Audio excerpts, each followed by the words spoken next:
と目が覚めた。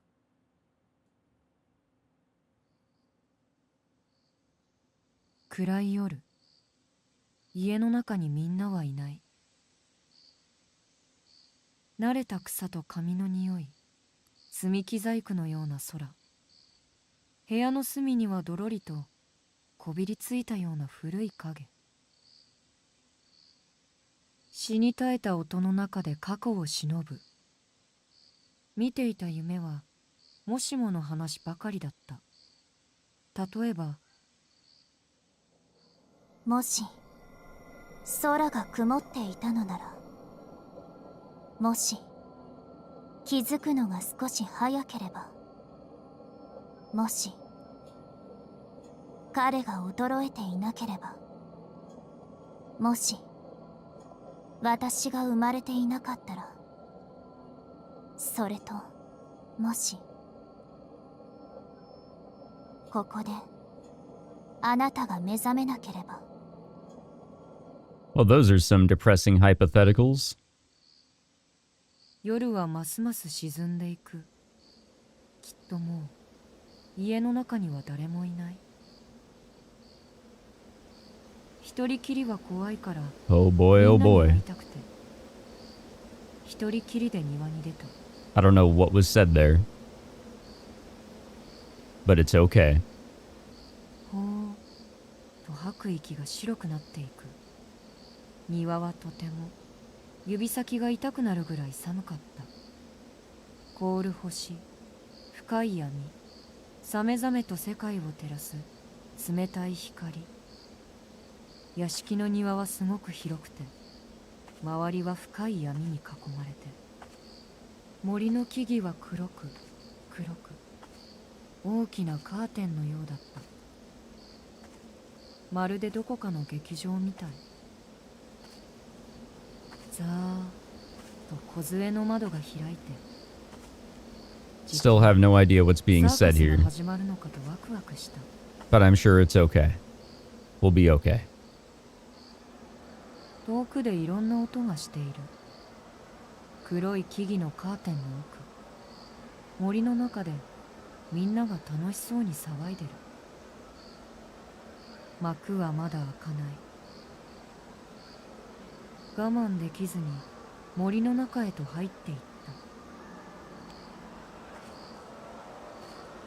すごく暗い。森は深くて冷たい光も届かない。いろいろな音がして、いろいろなものがある。けれど暗くてよくわからない。途中で誰かとすれ違ったかもよく記憶できないぐらい。自分の名前を呼ばれた気がして、もっと奥へと歩いていっ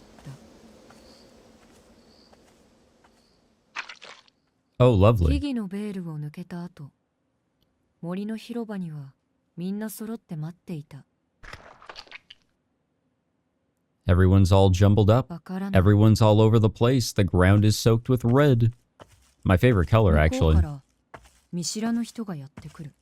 凶器を手にしてやってくる。みんなをそうしたように僕もバラバラにしたいみたい。よくわからない。ぼんやりとその人を見る。なすすべもなく凶器を待つ。けれどいよいよという時に誰かが僕の前にやってきて、僕は子供だからよくわからない。 Man, you gotta hate it when that happens. びしゃりと温かいものが顔にかかる。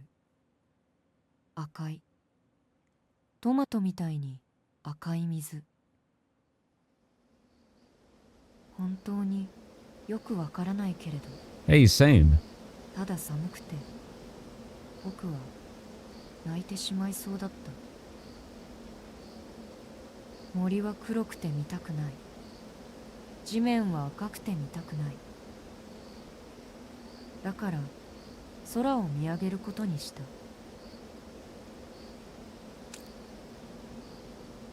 目に暖かい火色が混ざってくる。眼球の奥に染み込んでくる。だけど全然気にならない。夜空にはただ一人きりの月がある。見知らぬ人は今度こそ僕をバラバラにしようとやってくる。なのに僕はぼんやりといつまでも青い影を見上げている。すごく不思議。どうして今まで気がつかなかったんだろう。ああ、今夜はこんなにも。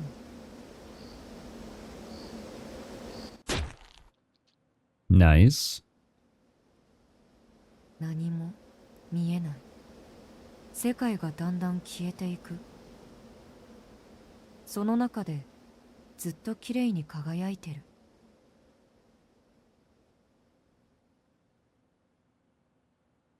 Okay. Cool, cool. Oh man, guys. I think we're in for a good one here. 気がつかなかった。今夜はこんなにも月がきれいだ。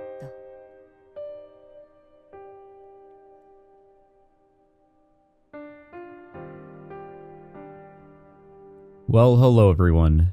My name is Michael SK and welcome back, or welcome to TSUKIHIME. This isn't a welcome back, this is a welcome to a piece of blue glass moon. Let's just jump right in. Yes, yes, work of fiction. Come on, we all know that this is fiction. This can't possibly be real. We all know that, you know, anime characters, they're not real. Magic and, you know, all of this crazy nonsense, that stuff's not real. Definitely not.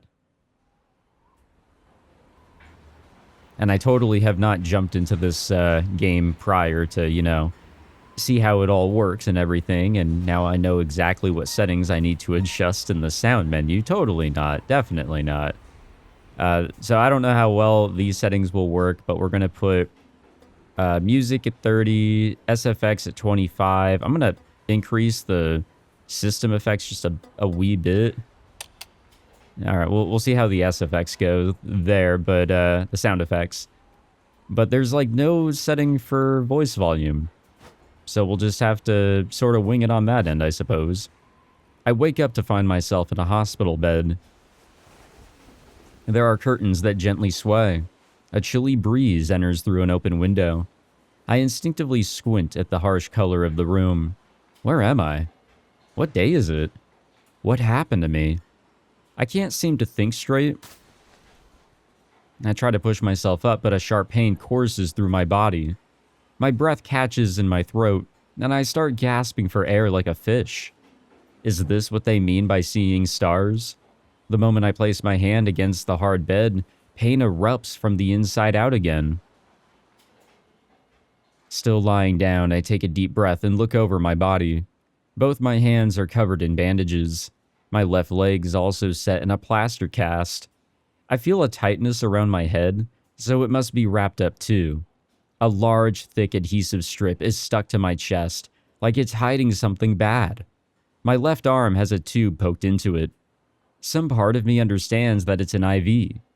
I guess I must have seen all of this while I was drifting in and out of sleep. The other room dimly lit and reeking of medicine and chemicals. The array of tubes poking out from under the bandage on my chest. The scary man in the suit who came to see me. My little sister getting scolded by the man when she came to visit. And the doctor as giddy as a child.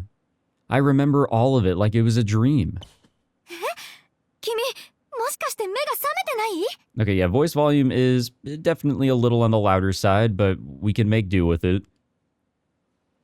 I hear the voice of an unfamiliar woman. I don't have the strength to answer her. She then bursts out of the room, frantically calling for the doctor. Pitter-patter, go her steps.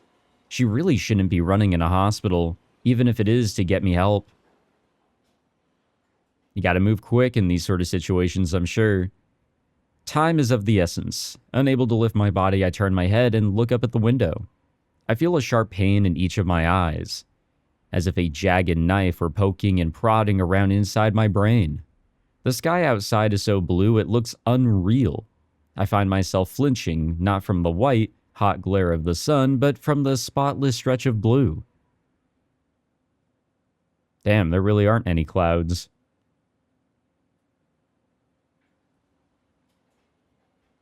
Days pass. Since waking up, I still haven't been able to move from the bed. My only view of the outside world is the same faraway sky as before, and I guess there are some clouds. Gently the curtains flap. A dry wind touches my cheek. The stainless swath of blue leaves my eyes feeling woozy. Where am I? What day is it? Why am I in a hospital? Gradually the answers come to me. Except for one. I keep looking out the window, a thought just out of reach. Something important, a tearful promise I can't remember. はじめまして、東野四季君。回復はおめでとう。 Well, that's what the hospital can, tend to do for you. Words from a man I've only just met, he offers me a handshake. With his gentle smile and soft-spoken voice, he seems like a kind man. Wait, he's offering a handshake to us, but aren't our hands, like, bandaged up? Though I get the feeling he's someone who could wipe the smile off his face at the flip of a switch. The clean white coat he wears fits him perfectly. 四季君、先生の言っていることがわかるかい？いえ。僕はどうして病院にいるんですか？覚えていないんだね。君は道を歩いているとき、自動車の交通事故に巻き込まれたんだ。Oh, that's fun. 胸にガラスの破片が刺さってね。とても助かるような傷じゃなかったんだよ。The man draped in white smiles as he utters something a doctor probably shouldn't say. It's a miracle that you're alive. The queasy feeling I was holding back threatens to spill out after I hear those words. 眠いです。眠っていいですか？ああ、そうしなさい。今は無理をせず、体を休ませてあげないとね。The doctor continues smiling. Honestly, it makes me feel uneasy. 先生、一つ聞いていいですか？何かな、四季君。どうして体中に落書きをしているんですか？この部屋もところどころひびだらけで、今にも崩れちゃいそうです。Ah, we've got an issue with our vision for sure.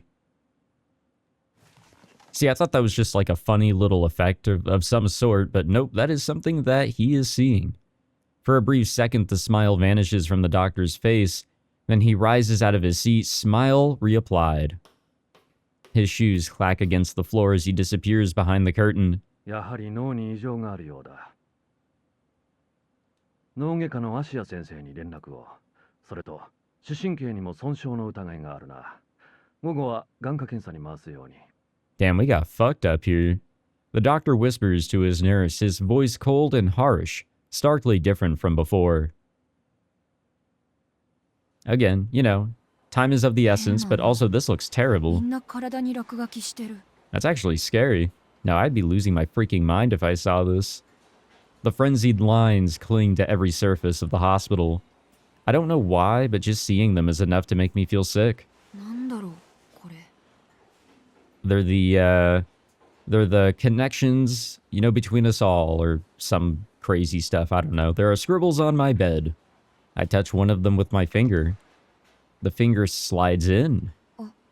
Is there like a feeling to it? Like, do we have a sensation from it? If I had something thinner, I bet it could go even further.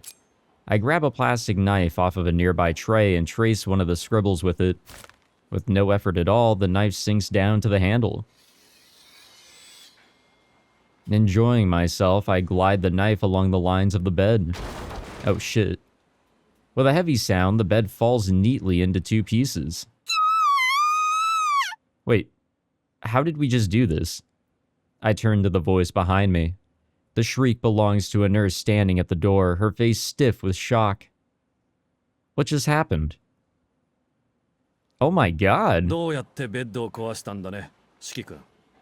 Yeah, I want to know too. I noticed the doctor hasn't asked me why I broke it, but how. その線をなぞったら切れたんだよ。ねえ、どうしてこの病院はひびだらけなの？いい加減にしないか、四季君。そんな線なんてないんだ。それでどうやってベッドを壊したんだい？だから線をなぞっただけなんだ。わかった。この話はまた明日にしよう。 The doctor lets out a sigh. He stops smiling as soon as I mention the scribbles. I guess his switch is broken. This hospital's full of broken things, including a broken bed. In the end, no one believed me. No matter what it is, I can cut it cleanly by slicing the lines with a knife. I don't even need to put any muscle into it. It's easy, like cutting paper with a pair of scissors. The bed, the chair, the desk, the walls, and even the floor, none of them are any different. And I've never tried it, but I'm positive that it would be the same for people too. No one else can see the scribbles. Only I can. I think it's because everything is falling apart, and these are the seams holding them together. Just like my chest, it still hasn't fully healed after the operation, so they've stitched me up where it would otherwise fall apart. That's gotta be it. I mean, how else could a kid like me cut up a whole wall?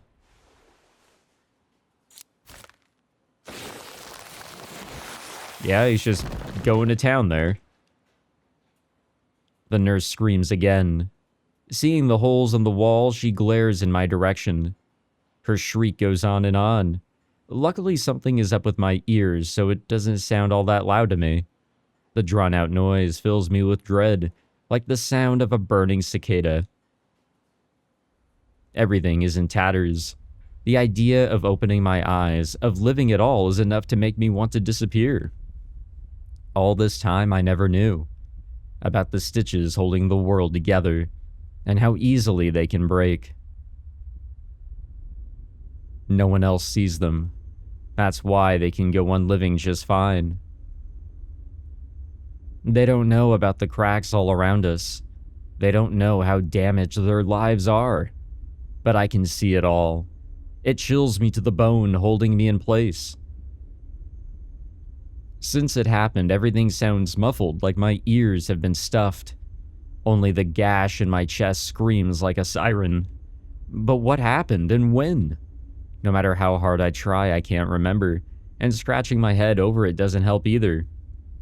Excuse me, my brain must have gotten rid of that information to make space for something more important. But the questions still leak out like water from a tap. Oh, I think I get it. The pieces all fit. That's why there's no mirror in here. If there was, the very first thing I would do is something it. Whatever that something is, I'd be laughing while it lay there shattered. Which means they're not the ones in danger of breaking. It's me who's broken. Now it all makes sense. Why 2 weeks have passed and no one believes me? Why 2 weeks have passed and then no one has come to see me? Why 2 weeks have passed and I'm the only one living in this stitched together world? This is some hellish freaky shit here, honestly. I don't want to be in this hospital anymore. I don't want to be surrounded by these scribbles. I have to get somewhere far away, where there won't be any people around. I'm not the weird one. It's this place that's weird, is what I, tell myself as I make a run for it. We're escaping the hospital? Cool. But the wound in my chest stops me from getting too far. By the time I realize it, I've ended up in the field next to the hospital. I didn't get very far at all. My chest is burning. I squat to the ground miserably, battling a bout of coughs. I can't stay here, but I can't go anywhere else either. There's nowhere to go for someone who can see all of the stitching. Another wave of coughs hits me. No one's around. A sea of grass at the end of the summer. It wouldn't be the worst place to disappear. Wouldn't necessarily be the best either. The thought is suddenly interrupted. 君、そんなところでしゃがんでると危ないわよ。 The voice of a woman cuts through to my ears, clear as crystal.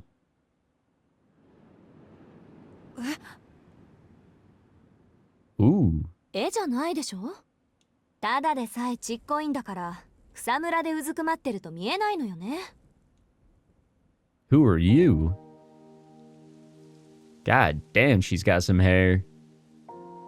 The woman scolds away, her finger pointing at me grumpily. I feel anger creep up inside me. I'm not that small. I'm only the 4th shortest in my class. 蹴り飛ばされるって誰に？ Hey, at least his hands aren't bandaged anymore. バカね。そんなの決まってるじゃない。ここにいるのは私と君だけなんだから。私以外に誰がいるっていうの？ The woman sure looks proud of herself, crossing her arms like that. Okay, just 1 second. Is there really no... Okay, wait. There is. There are voice options here, but there's no global voice option? Are you kidding me? Really? This is so weird. Why is it like that? I don't like that at all, actually. I guess we'll just have to deal with it. Maybe I'll make like a sound adjustment. I don't know. You guys will have to tell me how everything sounds, honestly. Whatever adjustments I do whenever I edit. ここで会ったのも何かの縁だし、少し話し相手になってくれない？私は青崎青子って言うんだけど、君は？ She speaks casually like one friend to another and offers out her hand. Seeing no reason to refuse, I introduce myself as Shiki Tohno and accept her offered hand like I'm being pulled in magnetically. Talking to her is fun. She doesn't shoot down anything I say just because I'm a kid, and she treats me like a person, listening to my every word. I tell her all about myself. I tell her about home, about my long family lineage, how my dad is tough on etiquette and stern all the time, how I have a little sister, Akiha, who's really quiet and follows me everywhere, how I always play with Akiha and our friends in the garden, which is as big as a forest since we have a huge mansion, how the attic is our secret spot, how I'm bad at word games, how everyone says I'm going to grow taller, how I used to like the smell of hospitals, but now I don't, how I love the sky when it's clear and blue, but looking at it makes me want to cry, how I'm glad to be alive, how I don't even hate the doctor with the pretend smile. I surprise myself. I keep yapping away feverishly. おっと、もうこんな時間。悪いわね、シキ。私、ちょっと用事があるから、お話はここまでにしましょう。The woman starts to leave. The thought of being alone again fills me with sadness. じゃあまた明日。ここで待ってるからね。君もちゃんと病室に帰って、きちんと医者の言いつけを守るんだぞ。Okay. She says it so naturally, as if the idea that we weren't going to meet again tomorrow hadn't even crossed her mind and leaves. また明日。 See, it's that easy to make friends, guys. You just gotta go outside and touch grass. That's honestly all it is. We'll get to talk again tomorrow, just like we did today. I'm so happy. It's the first time I felt something so strongly since waking up from the accident.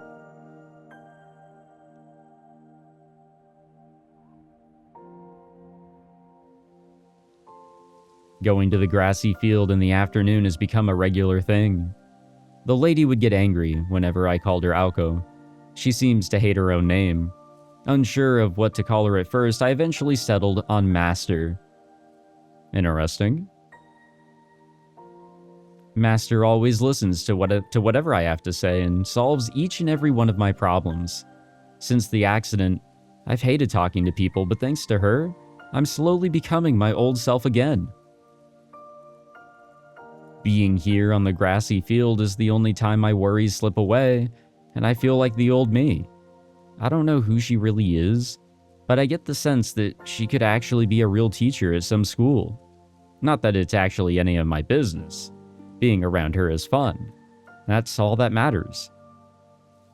ねえ先生、僕こんなことができるよ。I want to surprise her. I pull out a knife that I took from the hospital and I cut the tree standing in the field. Tracing the lines, I slice from the center of the tree to the bark. すごいでしょ。落書きが見えてるところならどこだって簡単に切れるんだよ。こんなの他の誰にもできないよね。She's speechless. I get into a groove and decide to sink my knife into a horizontal line across the base of the tree. シキ!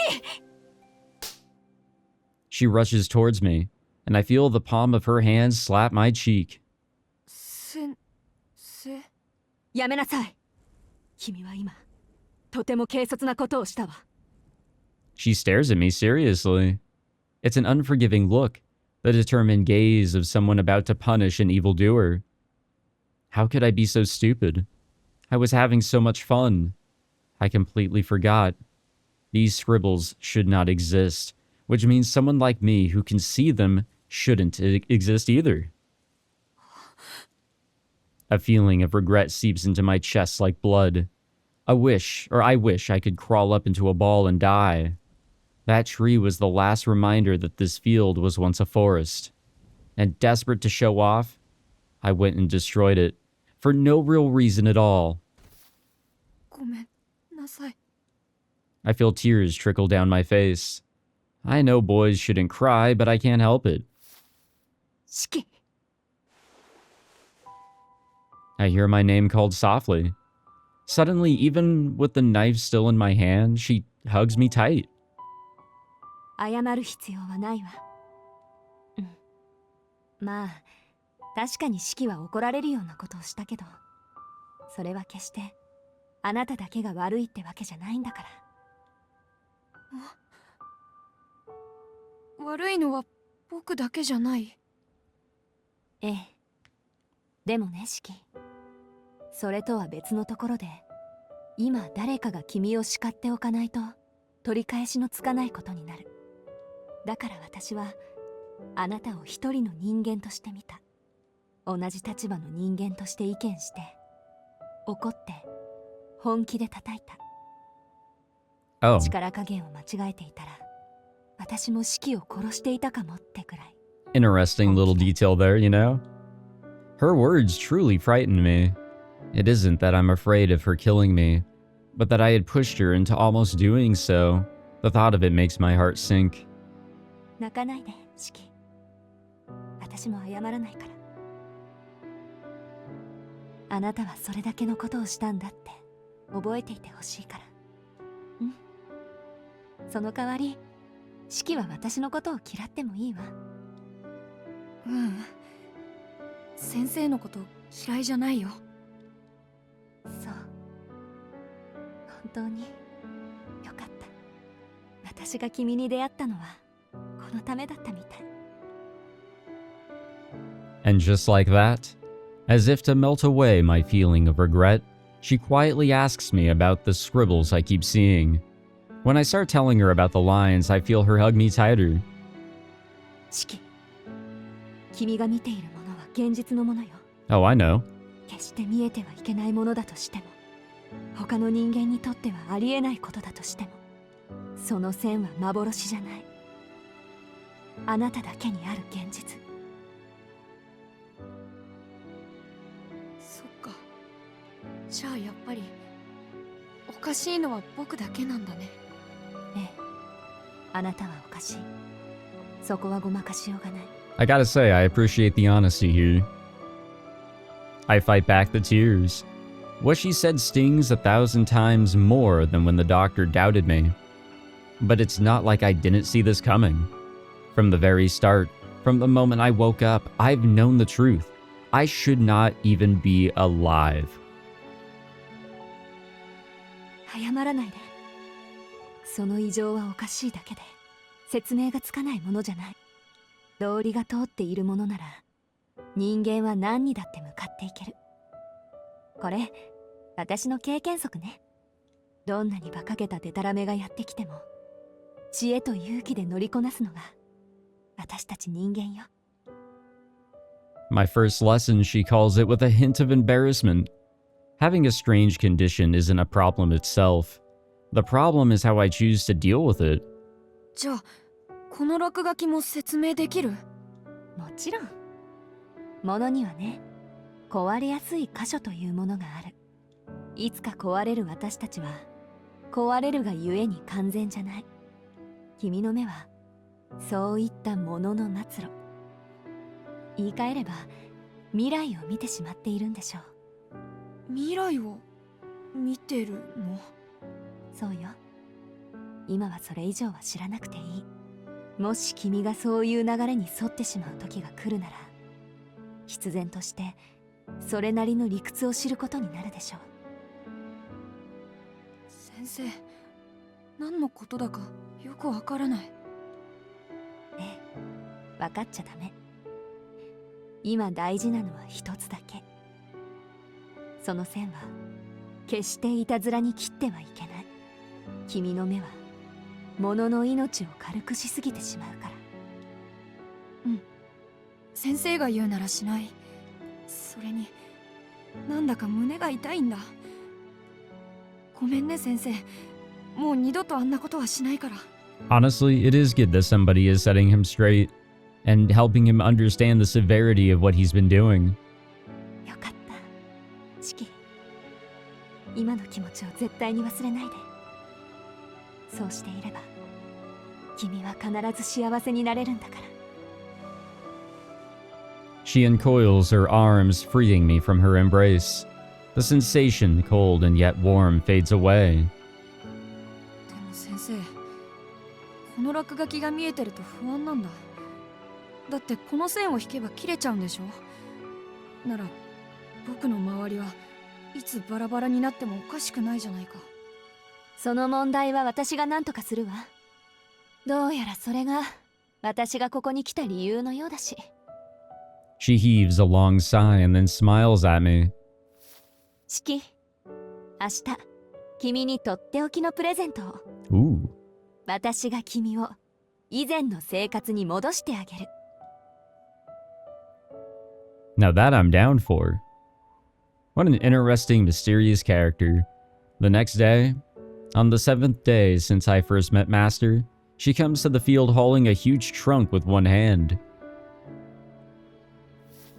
はい、これをかけていればもう妙な落書きは見えなくなるはず。 She hands me an ordinary pair of glasses. 僕、目は悪くないよ。 This has got the Persona 4 effect, trust. いいからかけなさい。度は入ってないから。 I do as she says and put them on. And the moment I do, they're gone. ああ、すごいよ先生。落書きがちっとも見えない。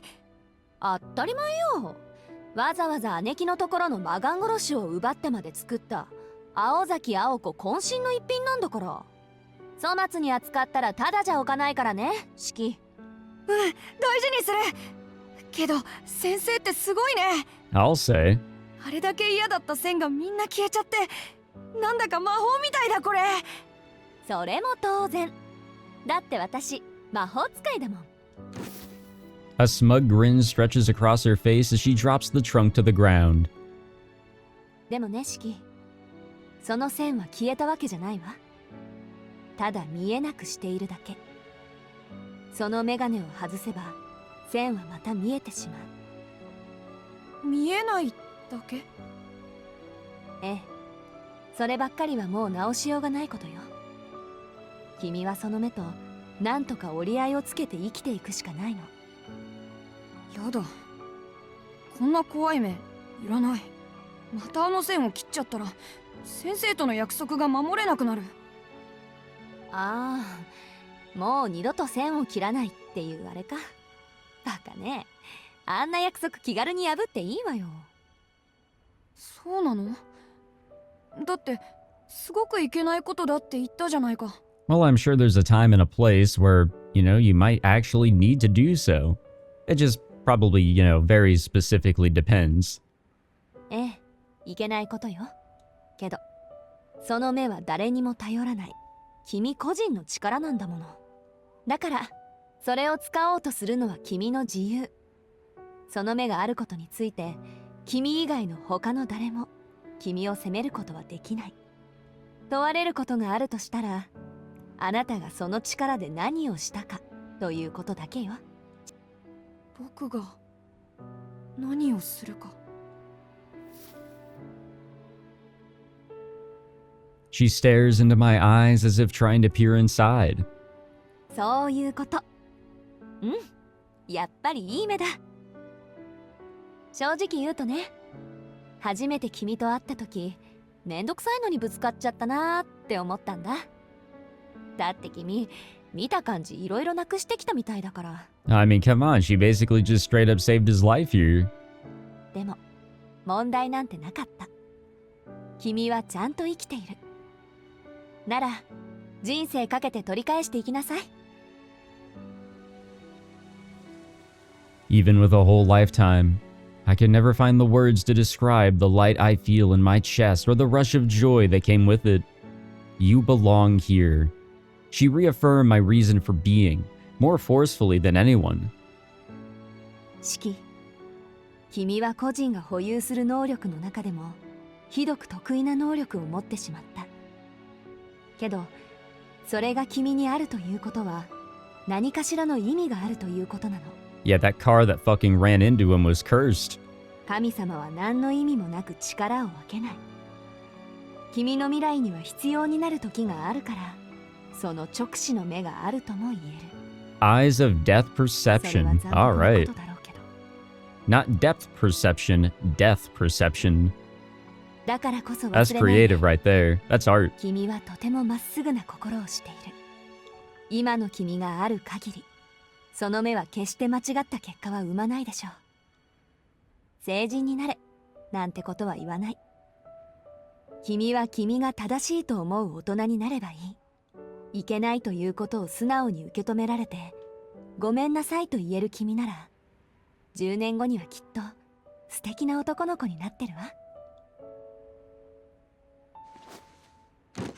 She stands and reaches out for the trunk. でも、よっぽどのことがない限り、メガネは外しちゃダメだからね。特別な力は、特別な力を呼ぶものだし。はい。私からの忠告。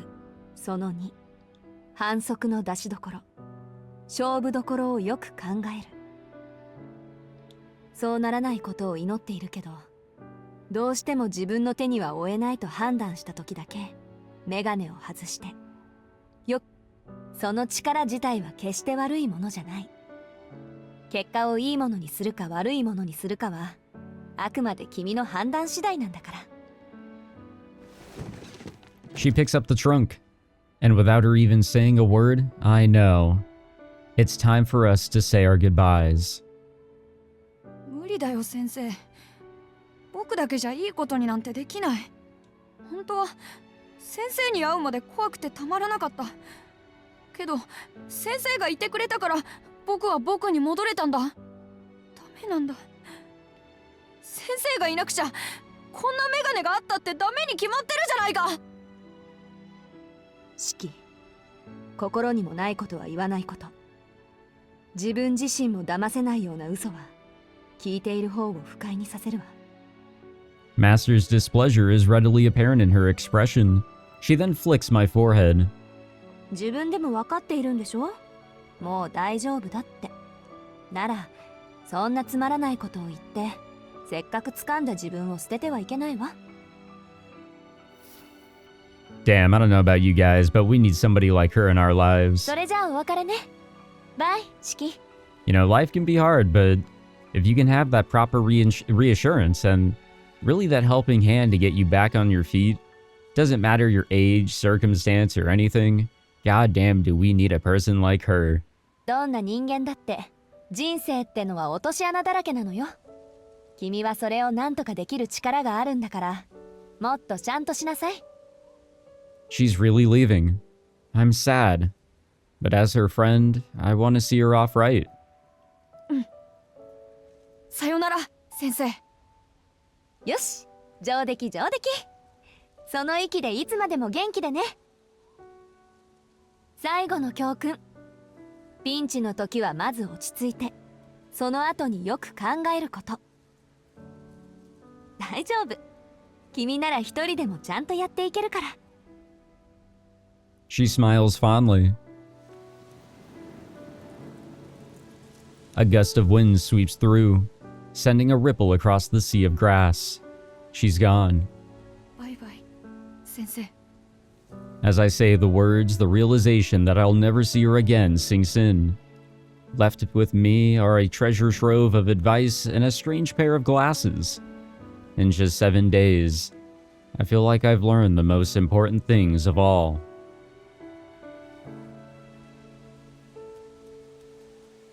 As I stand there aimlessly, tears start welling up. I'm such an idiot. All I said was goodbye. Not once did I say thank you. And words of gratitude can mean a whole lot. So there might be a little bit of regret there for sure. Understandably so.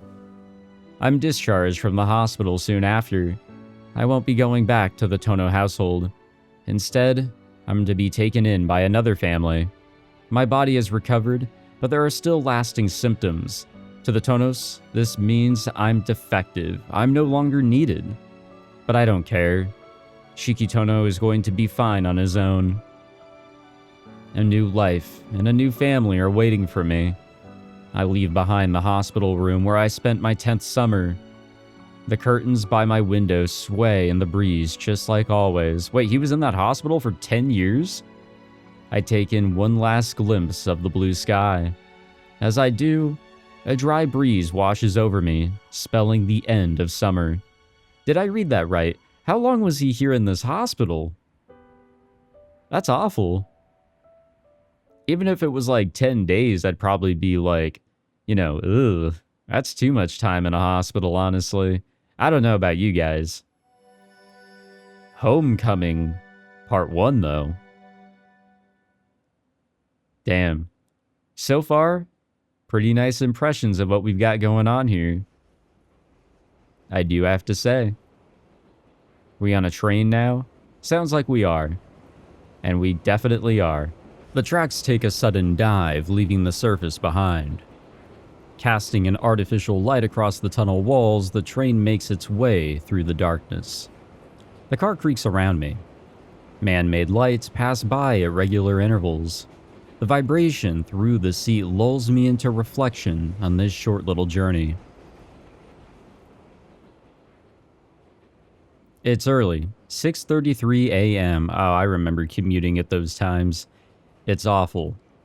30 minutes have come and gone since I got on this train. That's how long it's been since I said goodbye to the people who took care of me all this time. How I react to this probably says a lot about me as a person. I'm sure some people might feel sad and wish they could have stayed longer. Others would accept it without a second thought. I wonder which side I fall on. I realize after a moment that I don't really feel either. I'm the only one sitting on the 8-seater bench. The seats in front of me are empty. There are only a couple of other people on the train, including a sleeping man in a suit on the bench next to mine and a woman standing in front of the door. It may be early, but it feels particularly empty today. The noise from outside is strangely muted, but maybe I'm just lost in thought. The train vaguely reminds me of a spaceship traveling through the darkness of outer space. No sound can reach it out here. The only things here are my stupid daydreams, the sound of my heart beating, and my memories from an hour ago. Yeah, I guess on an unrelated note, or unrelated to the whole commuting at like 6 in the morning deal, yeah, there's always people. There's always people, just straight up. I never took a train for commuting. It was always a bus, but there's always so many people. It came like a bolt from the blue. Makihisa Tohno has died. Shiki Tohno is to return to the Tohno household immediately. The first contact I'd had from my family in 7 years, and that's how it goes. The Tohno family's word is final. I'm still a student, and they pay for all my expenses. But choosing to return to the mansion today instead of yesterday was one act of defiance. I just wanted to stay a little longer at the home where I had spent so much of my life. It was all I could do for the family that took me in and treated me like their own.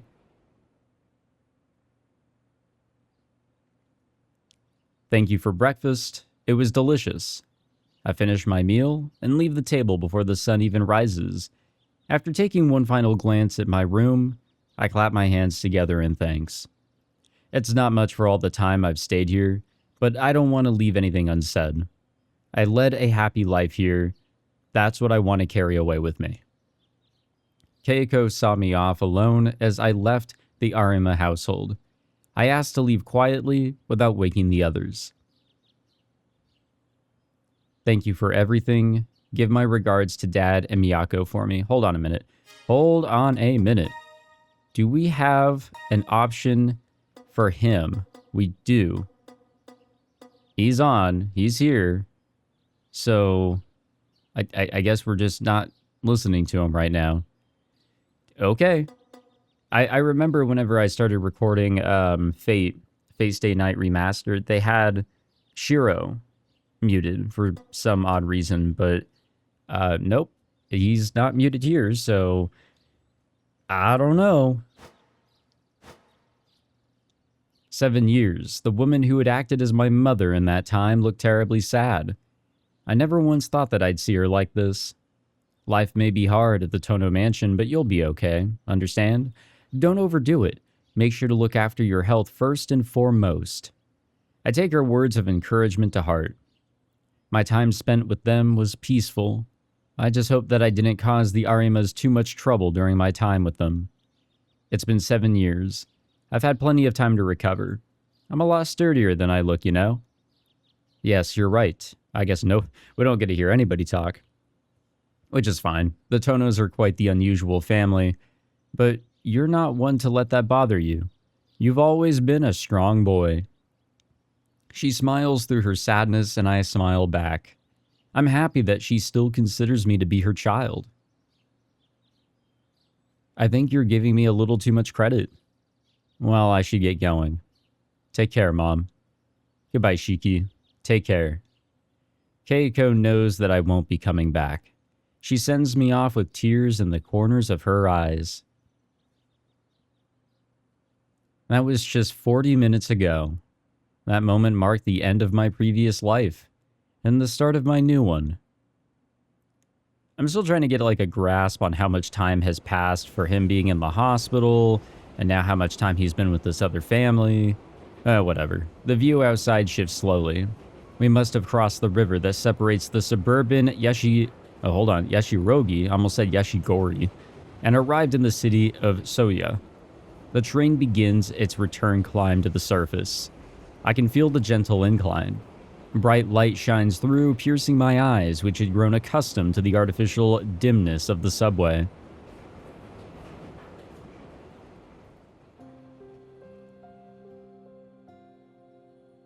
Wowzers. Look at this place. Now that's a modern city right there. The train sweeps toward the city. The majority of its inhabitants are still asleep. Outside, the air is chilly.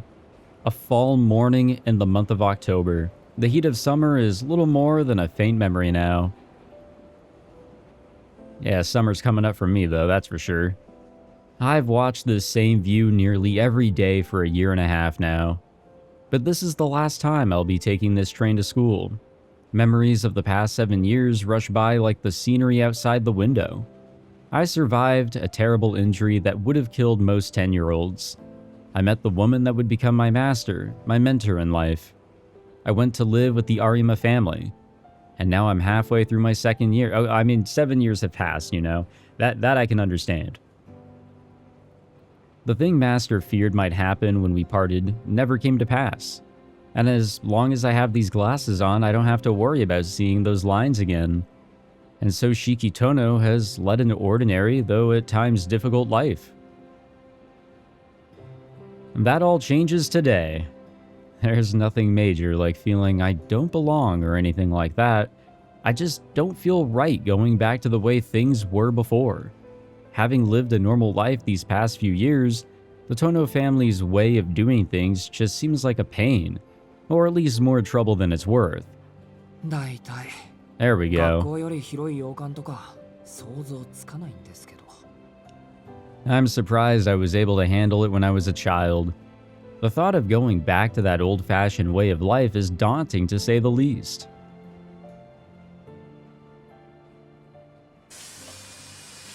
Nope, looks like we've arrived at our destination. The train stops at a large station for a few minutes. The local line I'm taking has to wait for the express to pass. Okay, never mind, we're not where we gotta be yet. The platform is empty. Usually I would expect to see morning commuters in suits on their way to work, but it's particularly quiet today. The express passes by on the neighboring rails. Thank you for your patience. The next stop is... an announcement I've heard hundreds of times plays. The door closes with a hiss of air. I see that there are 4 stations left to Soya Station, the station where my school... Who's this? Blue hair? Ooh? Hello? Hello, ma'am? 危うく首が飛ぶところでした。 I think she's an important character, but I can't tell. I've totally never seen this character before in my entire life. A girl wearing my school's uniform slips through the automatic doors as they close. Her ribbon is green, so she must be a 3rd year. I feel like I've seen her before. The bag she's holding in her hands must contain things for her club activities. Our eyes meet for a moment. Guys, if you ever make eye contact accidentally with another person, do not be the one to look away just because they look at you in reaction. Stay firm and make sure it's not weird. But it will be weird. The girl continues to stare at me. Just when I notice that she's walked closer. おはようございます。朝からお騒がせしてごめんなさい。あ、いえ、こっちこそすいません。 The way that she smiles has me apologizing almost by reflex. いえいえ、目立つようなことをした私に非があるんです。先輩として恥ずかしいところを見せてしまいました。でも、朝は弱いって話。本当。 The girl laughs lightly. I'm distracted by her laughter and... ほら、私ですよ。 No, I need you 先週会った to... ばっかりなのに、もう忘れちゃったんですか? I need you to conveniently give me another introduction as if we are at the start of a show or game or something. Yeah, who are you? あれ、シエル先輩。 There we go. Okay, so how do you actually pronounce her name? I've seen the name pop up before. It's not Seal. Is it like a CH because the I is right there? And like, I don't know what language that name is based on, but I'm pretty sure you are supposed to give it a little bit of a sh. In an instant, my memory is jolted awake. I knew she felt familiar. I've crossed paths with her a number of times. And now that I think about it, there's probably not a person in the whole school who doesn't know Shiel. Now, you guys will let me know if I'm pronouncing her name wrong. Soya High's most revered 3rd year. Happy to offer advice to any distraught 1st year. Eager to solve the woes of any troubled 2nd year. And quick to save underclassmen from the ire of the 3rd years, or ear. Some students call her the true student council president, considering most people rely on her over the teachers or our actual student council. She even helped me with something just last week. Man, how out of it am I? Sheila's right about how I hate mornings, but thinking about returning home for the first time in 7 years must be killing my brain cells. Oh. We get a choice? We actually get to choose something already? I can't think of a single thing to say. I think of something to ask. I take the opportunity to admire what's in front of me. I feel like 1 and 3 will lead us down awkward directions, but 2 could, depending on what that something is. But I'm going to say fuck it, and we're going to just do number 3. We're just going to make it awkward right off the bat, you know? Just, like I said, Stare and stay firm. I can't help but be intrigued. My eyes drop from the bag on her shoulder down to her fuck, that was not my idea. That was not my idea, game. Come on. I mean, those legs, look, I get it. I can't really disagree. They're nothing short of amazing, absolute perfection, but that's not what I was trying to, that's not what I meant by, admire what's in front of us.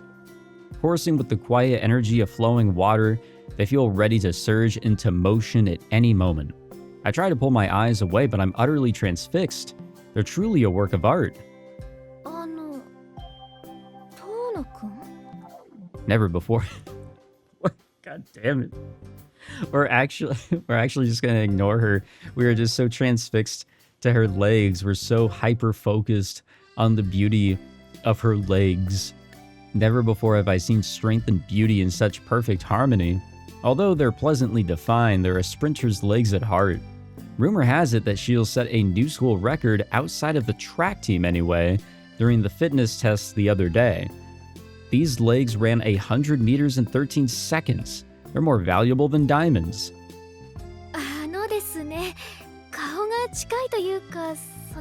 Oh man.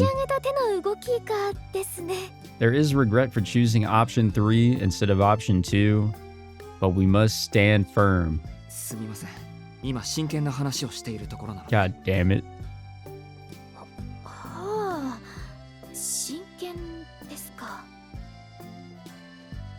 Oh my god, what are we doing? But it's not like I'm her trainer or a rival on the track, as much as I wish I were. Even if I were to unveil all the secrets of her speed, it wouldn't do me any good.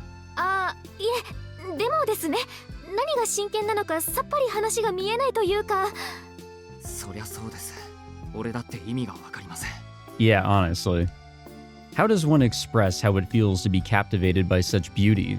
Some claim that true beauty cannot be expressed in words, but is it not defeatist to suggest that something beautiful cannot be called what it is? Will the day ever come when humanity transcends its myriad biases and prejudices to put to words the true nature of...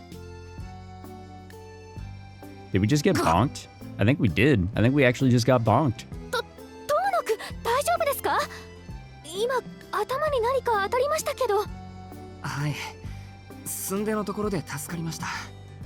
Ignoring my throbbing head, I pick up the object that has fallen onto the seat. It's a shiny metallic object that fits perfectly in the palm of my hand. That is to say, it's a phone. Oh. I have never seen this person before, though.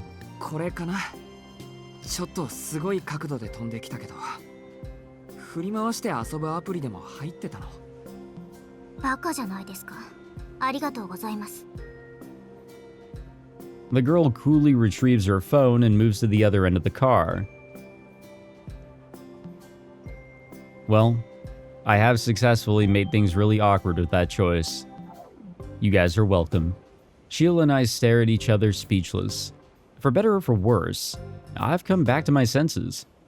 I cough to try and reset the conversation.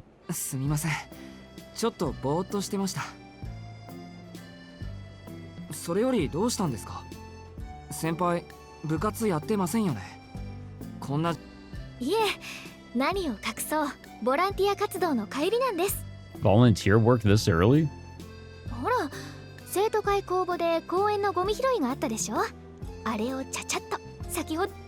Ah, now it all makes sense.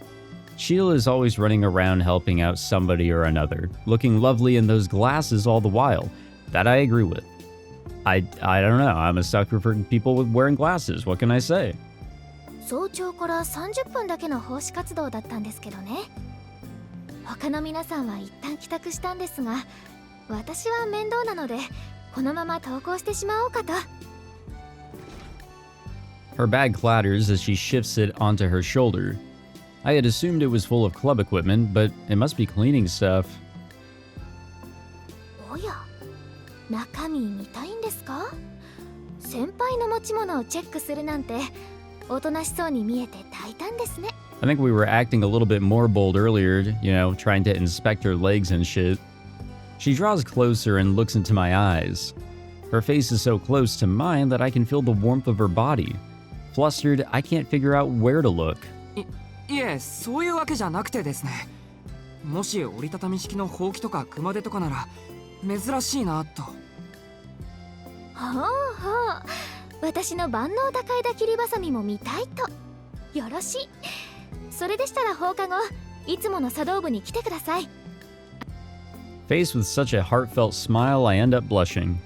I'd like to say something clever or witty, but a simple yes is all I can manage. I don't even know which room the tea ceremony club meets in, but I'll figure that out later. 約束ですよ。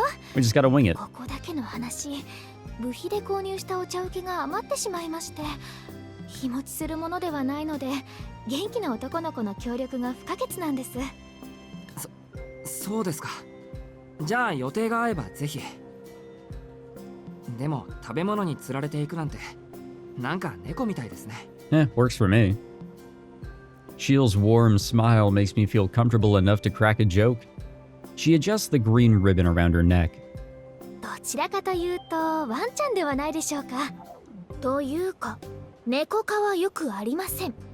最後まで頼りになるのは律儀で頭のいい犬科です。 I truly believe we need to take everything said here as a compliment of some sort. For reasons I don't quite understand, she seems to feel strongly about this. As we're both heading to the same place, we continue to chat. We talk about last week's midterms. We wonder why the sports festival has been reduced to a one-day event. We complain about the cafeteria always serving the same things.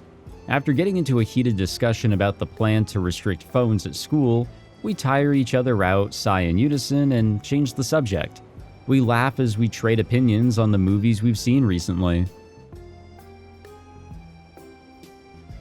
15 minutes go by in a flash. It's easy talking with her. She is, after all, incredibly popular among everyone. I don't want this to end, but we only have a few minutes left before we get to Soya Station. I try to bring up something else to talk about, but... ちょっとうるさいんですけど。 Who even are you? We've forgotten where we are. Sheila and I bow our heads in apology. 怒られちゃいましたね。ごめんなさい。私の笑い声が大きかったんです。きっと。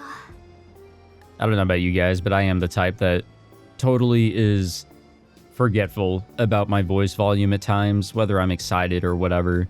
It just happens. You guys have probably even noticed it in my recordings. If you guys have watched my other stuff here on the channel, I cannot control my voice volume whatsoever. But that's why I normalize it after I get done recording. That's the best I can do, I suppose. With that, our conversation comes to a halt. The friendly cheer that filled the air just moments ago has vanished. It's quickly replaced by that familiar city silence, that cold space in which everyone is a stranger.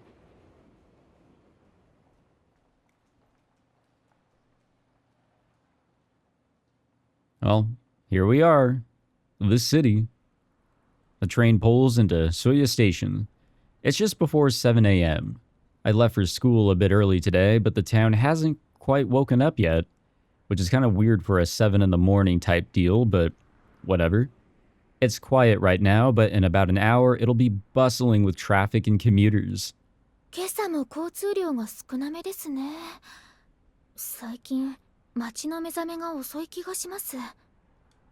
As Shiel shares this odd observation, I notice how heavy her bag looks.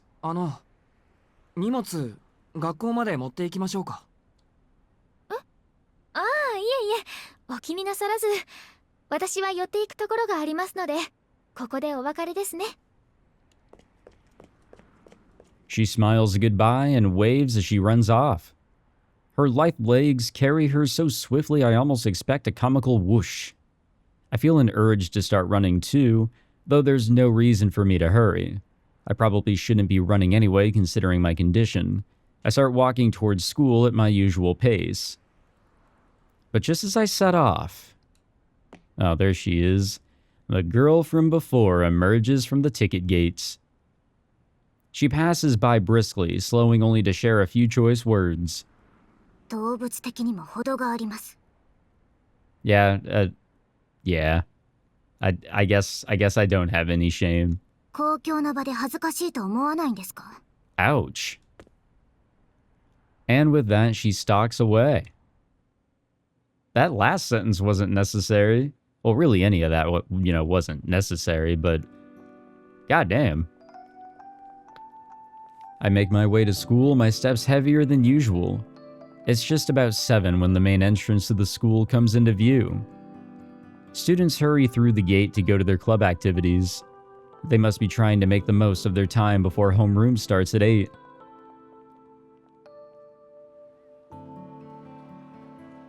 Huh.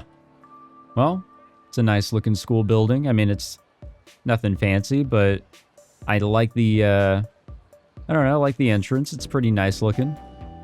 Just a nice chill environment. Sui Municipal High School. I can never pronounce that, by the way. I'm throwing that out. That is like one of the words that my brain can never piece together. An old school celebrating 40 years since its founding. Our college admission rate isn't bad, our clubs do fine, and the rules aren't particularly strict. It's as normal a school as you can find. The only complaint male students have is that their uniforms are too old-fashioned, but the school doesn't pay much attention to it. As for the girls, their uniforms were changed 3 years ago. Apparently, the school was worried that keeping the older sailor uniforms would lead to a drop in enrollment. Yeah, those are out of style. There's, the button-ups or blazers or whatever the fuck that, women wear in schools now, or at least according to the anime, Something feels out of place on my usual walk to the school. Things feel busier than usual. Pale-faced teachers rush to the faculty room. A black car I've never seen before is parked in the parking lot. There's a chill in the air. Images flash through my mind. A sparsely attended funeral, the cold black of a hearse. I sigh at my own dark thoughts. Trying to shake off the uneasy feeling growing inside me, I head for the classroom. What a way to start the day, right? There's no one else here yet. I sit in my chair and kill time until homeroom begins. More people begin to fill the room as I get in some studying. Good use of time. Oh, we have a best friend character? あれ？一番乗りは私らじゃないんだ。どうの早くない？ We have best friend characters? ああ、あれか、ボランティア。でも今日だったっけ？やっぱ俺サボったかも。The students of 2C get along well compared to the other classes. We're pretty casual with each other before taking our seats. I guess we don't necessarily have best friend characters, but, it is nice being able to, hear conversations to, or I guess people talking to the main character. He's not just, straight up ignored or whatever. I catch up with the classmates who have just ended their club activities. We go through your typical laundry list of things, from last night's ancient news to stuff that happened just minutes ago at school. We're just talking to pass the time, but this is an important morning ritual of ours. A warm-up exercise to start off the day. We'd only tire ourselves out if we tried to have real conversations about everything, especially in this age of information. The mood of the classroom changes suddenly. Lively chatter dies down to a whisper. なら道塞いでんじゃねえよザコども。朝っぱらから群がりやがって通行の邪魔だろうが。 Who the hell's this? Crude remarks you wouldn't expect to hear among this otherwise harmonious bunch cut through the tranquility. I don't even need to turn around to know who it is. Only one person could do this to a room. Cheese! Good morning, メガネ君! What? 今朝も新規臭い顔しやがってまったくクソみたいな野郎ですね Is this actually our best friend character? Yep. Only him. A delinquent with little respect for the sanctity of our school. おい、挨拶どうした？人が珍しく朝から来てやってんのにおはようの言葉もなしですか？むしろ朝からいてくれてありがとうぐらいの気持ちはないのですか？ないよ。朝から濃い顔見てげんなりしてるだけ。そもそもありがとうとかないし、お前のために学校に来てるわけじゃないし。何？バカ言うなよ。俺は遠野のために学校に来てるんだぞ。そんなの不公平じゃんか。 Okay, yeah, he's the best friend character.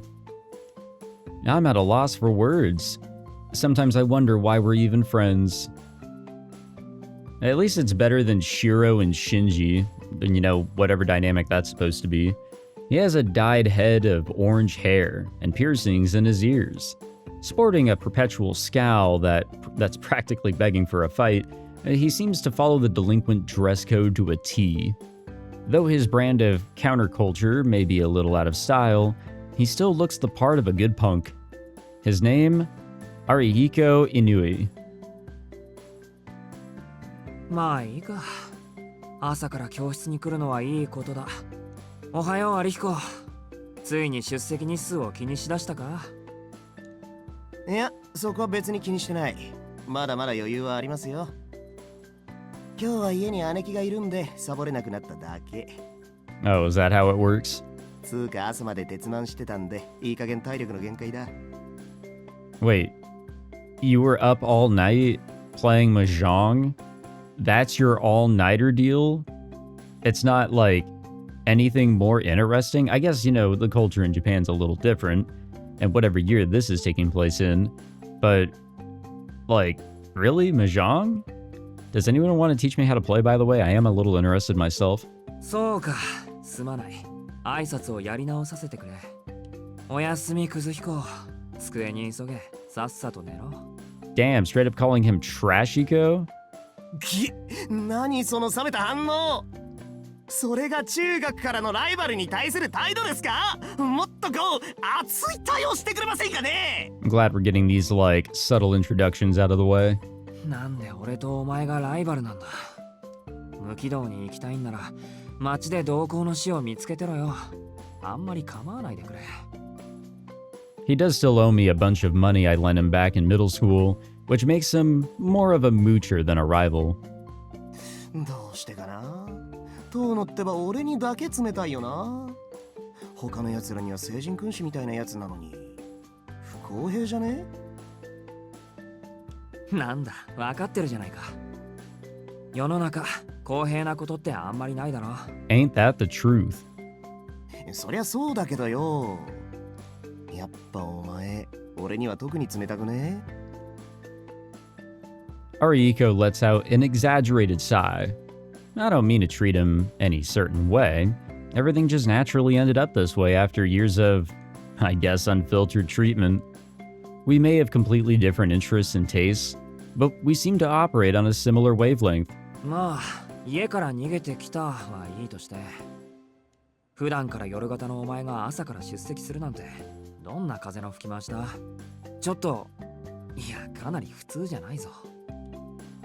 まあな、俺だってそう思う。たまたま目が覚めたからって来るもんじゃねえよな、学校ってやつは。ぶっちゃけもう帰りて。ああ、やっぱ学生には勉強する意思とか必要なんですかね？ He's not wrong, but when he says it like that, it almost sounds like he wants an award just for making the trip to school. そのあたりの議論は今度、暇な時に鏡に向けてやってくれ。俺が聞きたいのは、なんで街に行かないかってこと。カラオケでも漫画喫茶でも、時間潰すならそっちのがいいんじゃない？そりゃあれだよ。最近は何かと物騒だからですよ。 Wait, what's been going down lately? 荒ごとこなすのもただじゃねえし、あっちには体力ある時しか顔出したくねえわけ。物騒？おう、遠野だって知ってんだろ？ No, we haven't. We really haven't. 派手に出回ってる通り魔事件の Hey, 話で。 yo? 駅前のセンター街、夜になると警官も巡回しているしな。そっか。そんな話もあったっけ？ A straight up serial killer, huh? That's scary. Hearing Arihiko talk about it reminds me. The goings on in Soya haven't bothered me while I was living several stations away with the Arima family. It was all over the news. I seem to remember. なんだっけ？すごく低俗な売り文句だったけど。深夜の通り魔事件だっけ？ Yeah, that really is tacky. 連続猟奇殺人事件な。被害者は大抵若い女で、2日前に発見された仏さんで8人目。かつ全員の喉元にバツの字の傷跡があるとかないとか。Weird. My mind can't even picture something like that. 違うよ乾くん。殺されちゃった人はみんな体内の血液が著しく失われているだよ。This is sounding less and less of a serial killer and some like crazy chaos head, chaos child bullshit. Oh, who are you? Yumizuka pokes her head out and corrects us, likely drawn by how loud we are. ああ、そうだったそうだった。現代の吸血鬼かっていう見出しだったもんな、あれ。サンキュー、ユミズカ。おはようさん。乾くんもおはよう。ついでに言うと外傷には個人差があって、傷が全くない場合と損傷の激しいタイプに分かれてるだったかな。And there's just somebody out there getting away with this. 詳しいんだね、弓塚さん。そんなことないよ。この街で起きている事件なんだもん。ニュースを見てれば嫌でも覚えちゃうことだと思う。とま、そういうことだよ、遠野。いくら俺でもな、夜中に殺人犯が出歩いているうちは夜遊びなんざしねっての。最近は真面目に家の中で夜更かししてるわけ。なんだ、そんな理由だったのか。まともすぎて逆に意外だ。殺人犯に怯えて家にこもるなんてお前らしくもない。らしくないじゃねえよ。普通は殺人犯に怯えるだろう。Okay, okay. No, I get you. こっちはやる気がねえのに、あっちだけやる気満々とか、不意打ちにも程がある。絶対にごめんだね。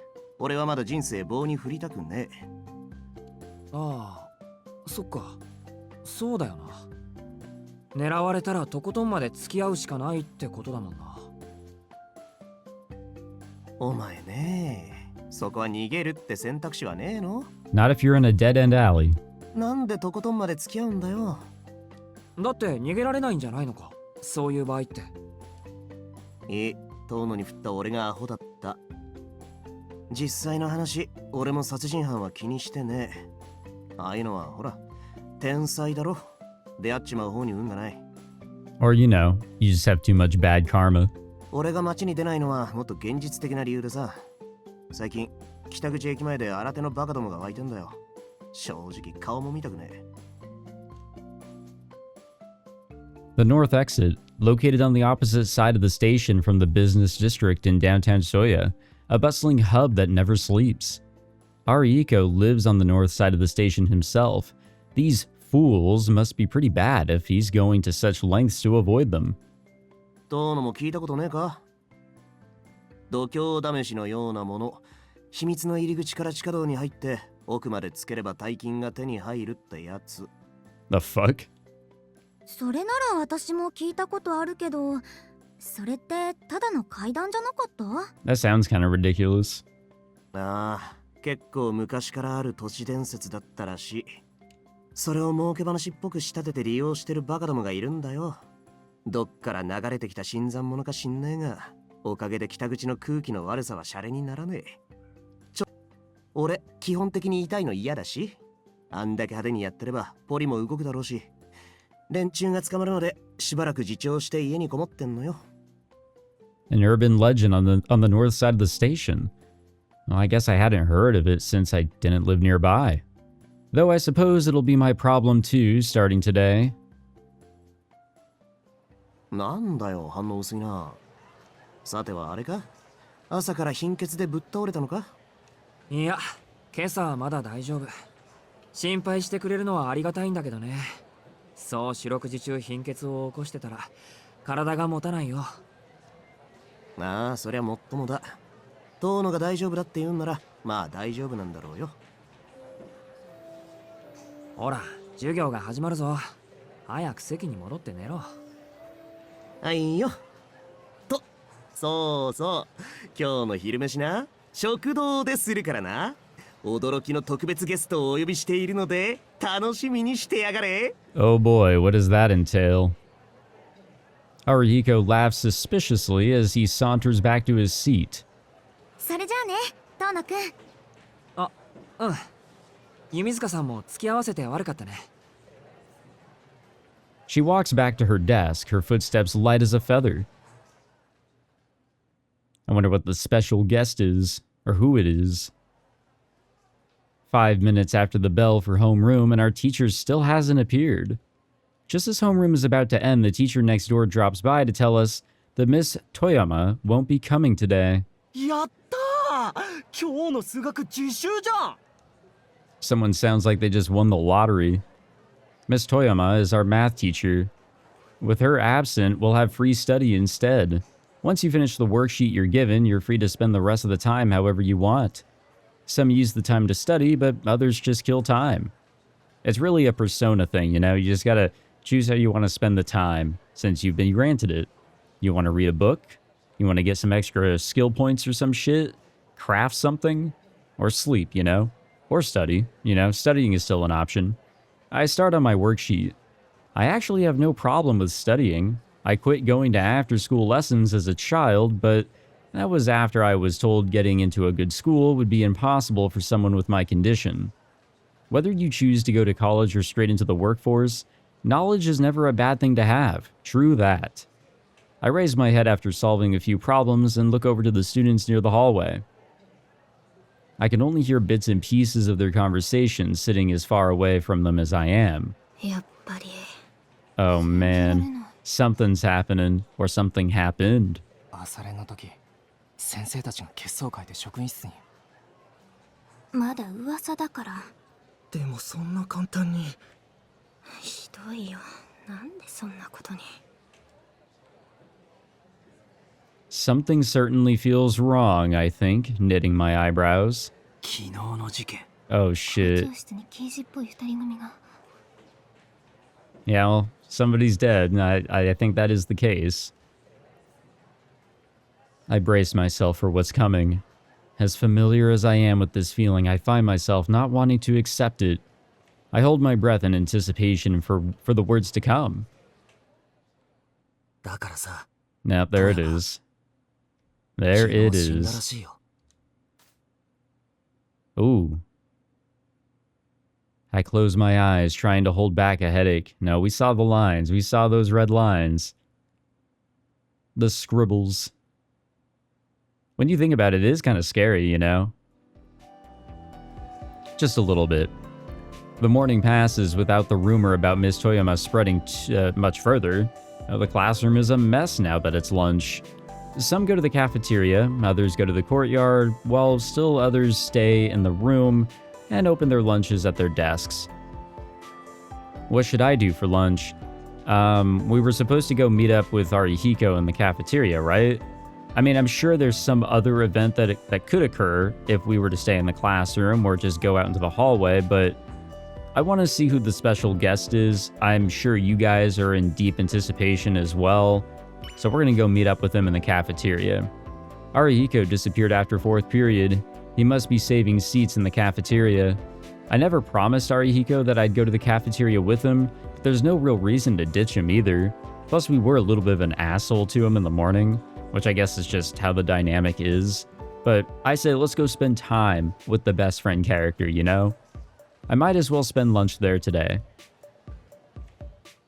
I do have to say I am digging the slice of life feel here, with the sense of like, oh yeah, shit will be going down. The cafeteria looks almost full. The line is so long, it would probably take 10 minutes just to get your order taken. I gaze at the students waiting with their order receipts in hand as I make my way to the table. それでアリヒコ、特別ゲストって誰？ Yeah, it better be fucking worth, you know, choosing this option here. それがまだおいでになされん。食堂で待ち合わせだったんだが。 Well, it is a she. 様子を見てくれ。 Arihiko hurries out of the cafeteria, leaving his curry udon behind. I've ordered chikara udon for myself. I hope he gets back before my noodles get soggy. ダメだ。先輩どっか行っちまったらしい。ゲストって3年生だったのか？おお、面白い先輩だな。ここ数日アタックしてようやくランチご一緒ツアーまで取り付けたんだよ。That's not Shield, is it? 今日は他に約束ができたとかで学校中を走り回ってるらしい。忙しい人みたいだね。どうも。忙しいっていうか、全自動マッサージ機みたいな人だ。Okay, it has to be her. Come on. Arihiko breaks apart his disposable chopsticks, looking dejected. ま、今回は仕方ねえわな。じゃ、いただきますと。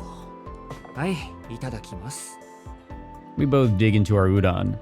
A lot of irons in the fire. What a strange way to describe someone. Suffice to say that my curiosity has been piqued. But I'll ask him more about that later. で、本当のところどうなんだよ。だって何が？今日お前が朝から教室にいた理由。Well, didn't he talk about it this morning? His sister's at home? いちこさんが家にいるって嘘だろ。あの人、今昼間の仕事についてるじゃんか。I ask Arihiko as I slurp my Chikara udon. Ichiko is Arihiko's older sister who works full-time. She's a bit of a mystery, but she's always taken good care of us. ああ、そっか。バレるか。トノ、今日から実家に戻るのか？そうだけど、その話したっけ？してねえよ。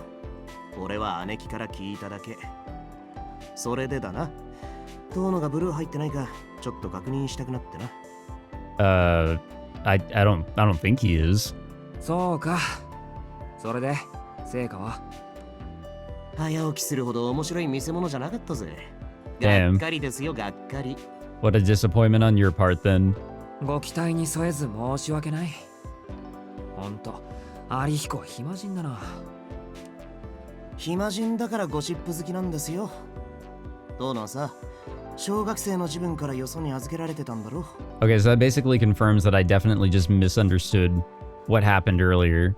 Once he got out of the hospital, it was just straight to basically living with the Arimas through elementary, through middle school, and for a little bit of high school. There we go. 7 years. どんな理由かは知らないが、There it is. それから7年も経つんだ。なんで今になって感動してた息子を呼び戻すんだよ。お前さんの父親は。Why was he even disowned? I never really asked earlier, but that kind of just was immediately, you know, brought up and then thrown out. Like, it wasn't really talked about too much at the time. You were just to accept it. 感動されていたわけじゃない。なんとなく屋敷から出るように言われただけだ。トノ君、君ね。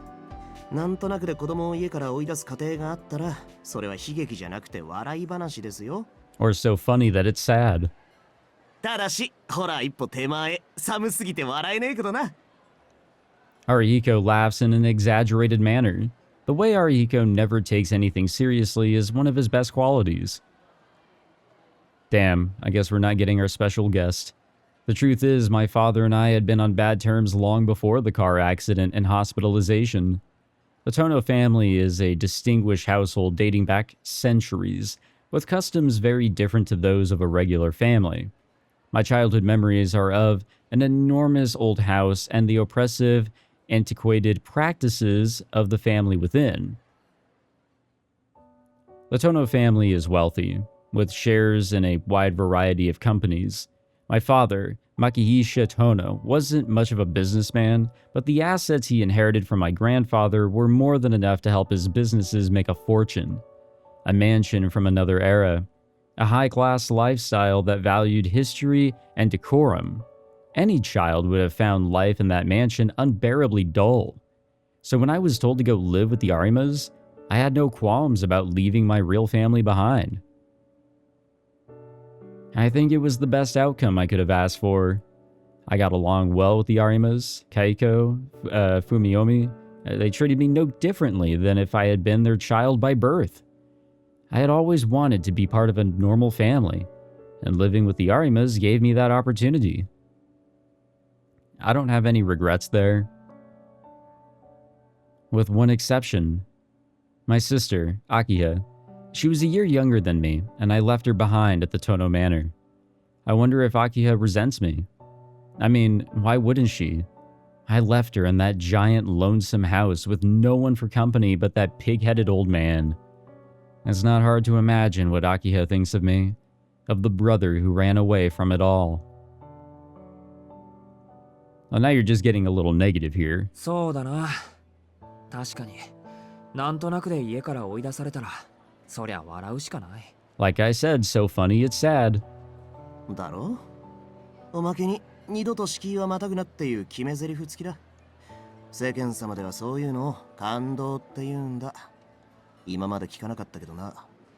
お前、なんで感動されたんだ？ Didn't he just clarify he wasn't necessarily disowned? Yeah, I don't have a good answer for it myself. I think in the end, it may have just been a lot of unfortunate coincidences. I was unlucky. ま、話したくないならいい。Arihiko picks up his bowl with both hands and drinks down the broth. Lunch always feels so short. I follow Arihiko's example, not Akihiko, that's somebody else, and quickly down the rest of my food. I might make that mistake more often, I'm just saying. It's very likely. School comes to an end for the day. I look out over the schoolyard from my seat, unable to will myself back to the mansion. My classroom, dyed a red-orange by the sunset, looks like a watercolor painting. It makes my eyes throb a little. There's something about vermilion that's unsettling. As the hue pierces my eyes, I'm hit with a wave of nausea. I guess I have trouble with anything that reminds me of blood. The reality is, I've grown weak to it. I mean, me personally, I don't like to look at it. Like, if I get hurt, then, you know, it's whatever, but if it's a whole lot of blood of something, then I'd like to avoid it. Whenever I, like, donated blood, or if I was doing blood work or something, my ass is looking the other way. 7 years ago, I was on the verge of death. I was caught in a terrible accident, a building collapse. My wounds were so severe that most people thought I didn't have a chance. Luckily for me, all of my injuries were focused in one place, and the doctors were able to get to me fast. I just completely screwed up that whole sentence, and I realized too late. It almost feels like it happened to someone else thinking back like this. There's a lot I still don't know about it. Something struck my chest with such force that it impaled me. I passed out immediately. Like a machine that had its plug pulled. All I remember after that is the pain and the cold. When I woke up, I was in a hospital bed. The scar still remains on my chest. From what they told me, I not only hit my back hard, but a piece of glass pierced my chest as well. That's how I got the burn-like scars on my chest and back. When I was finally able to look at the wounds, I almost passed out from the sight of them. Ever since then, I've been prone to bouts of anemia. I've caused a lot of trouble for the people around me, collapsing suddenly all the time.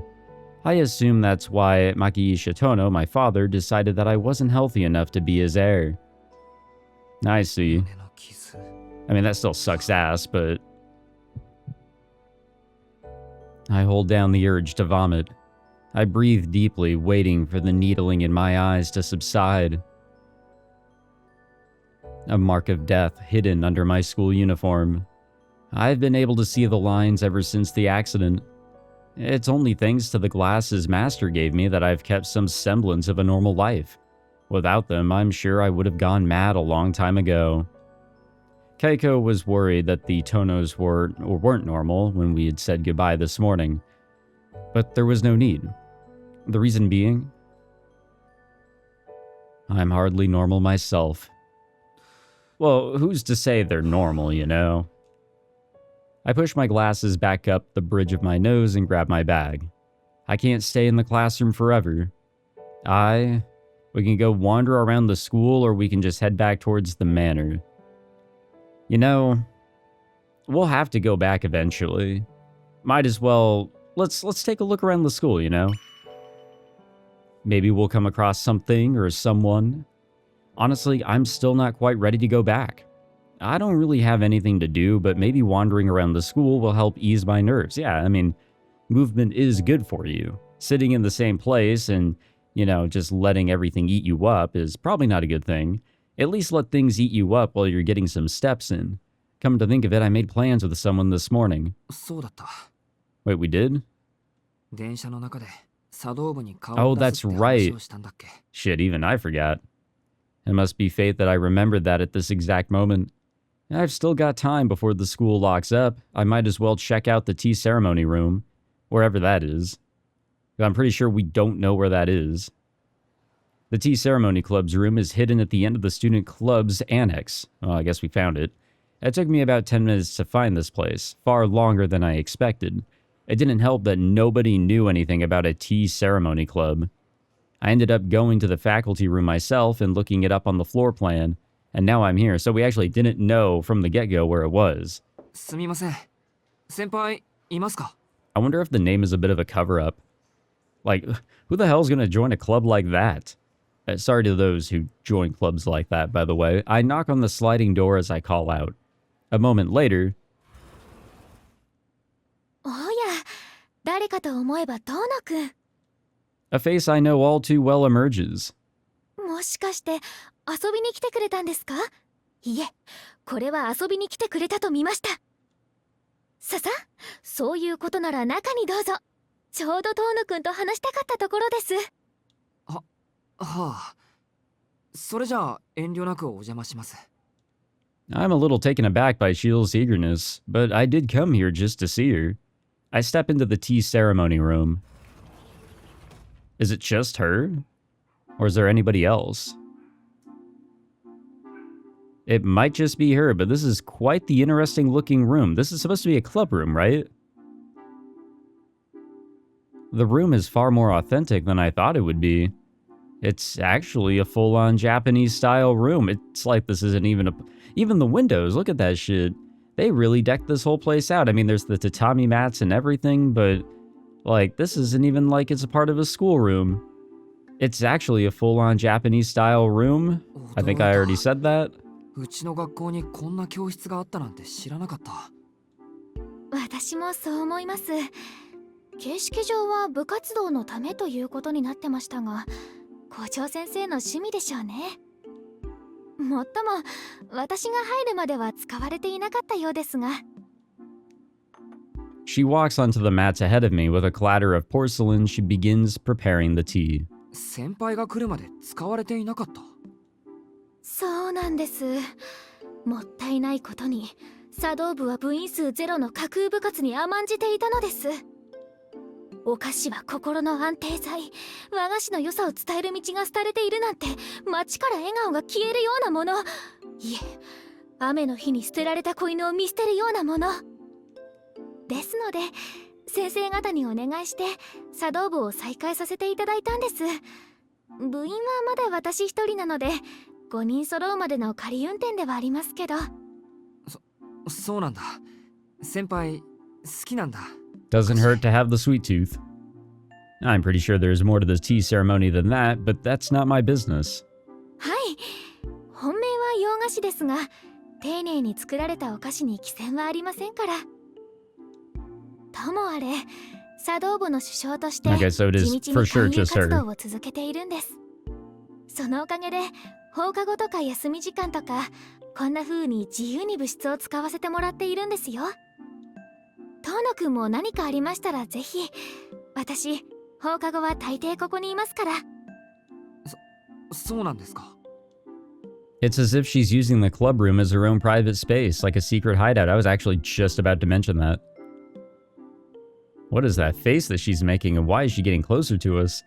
Though I'm flattered by Shield's invitation, I wonder how this will help with the revival of the tea ceremony club.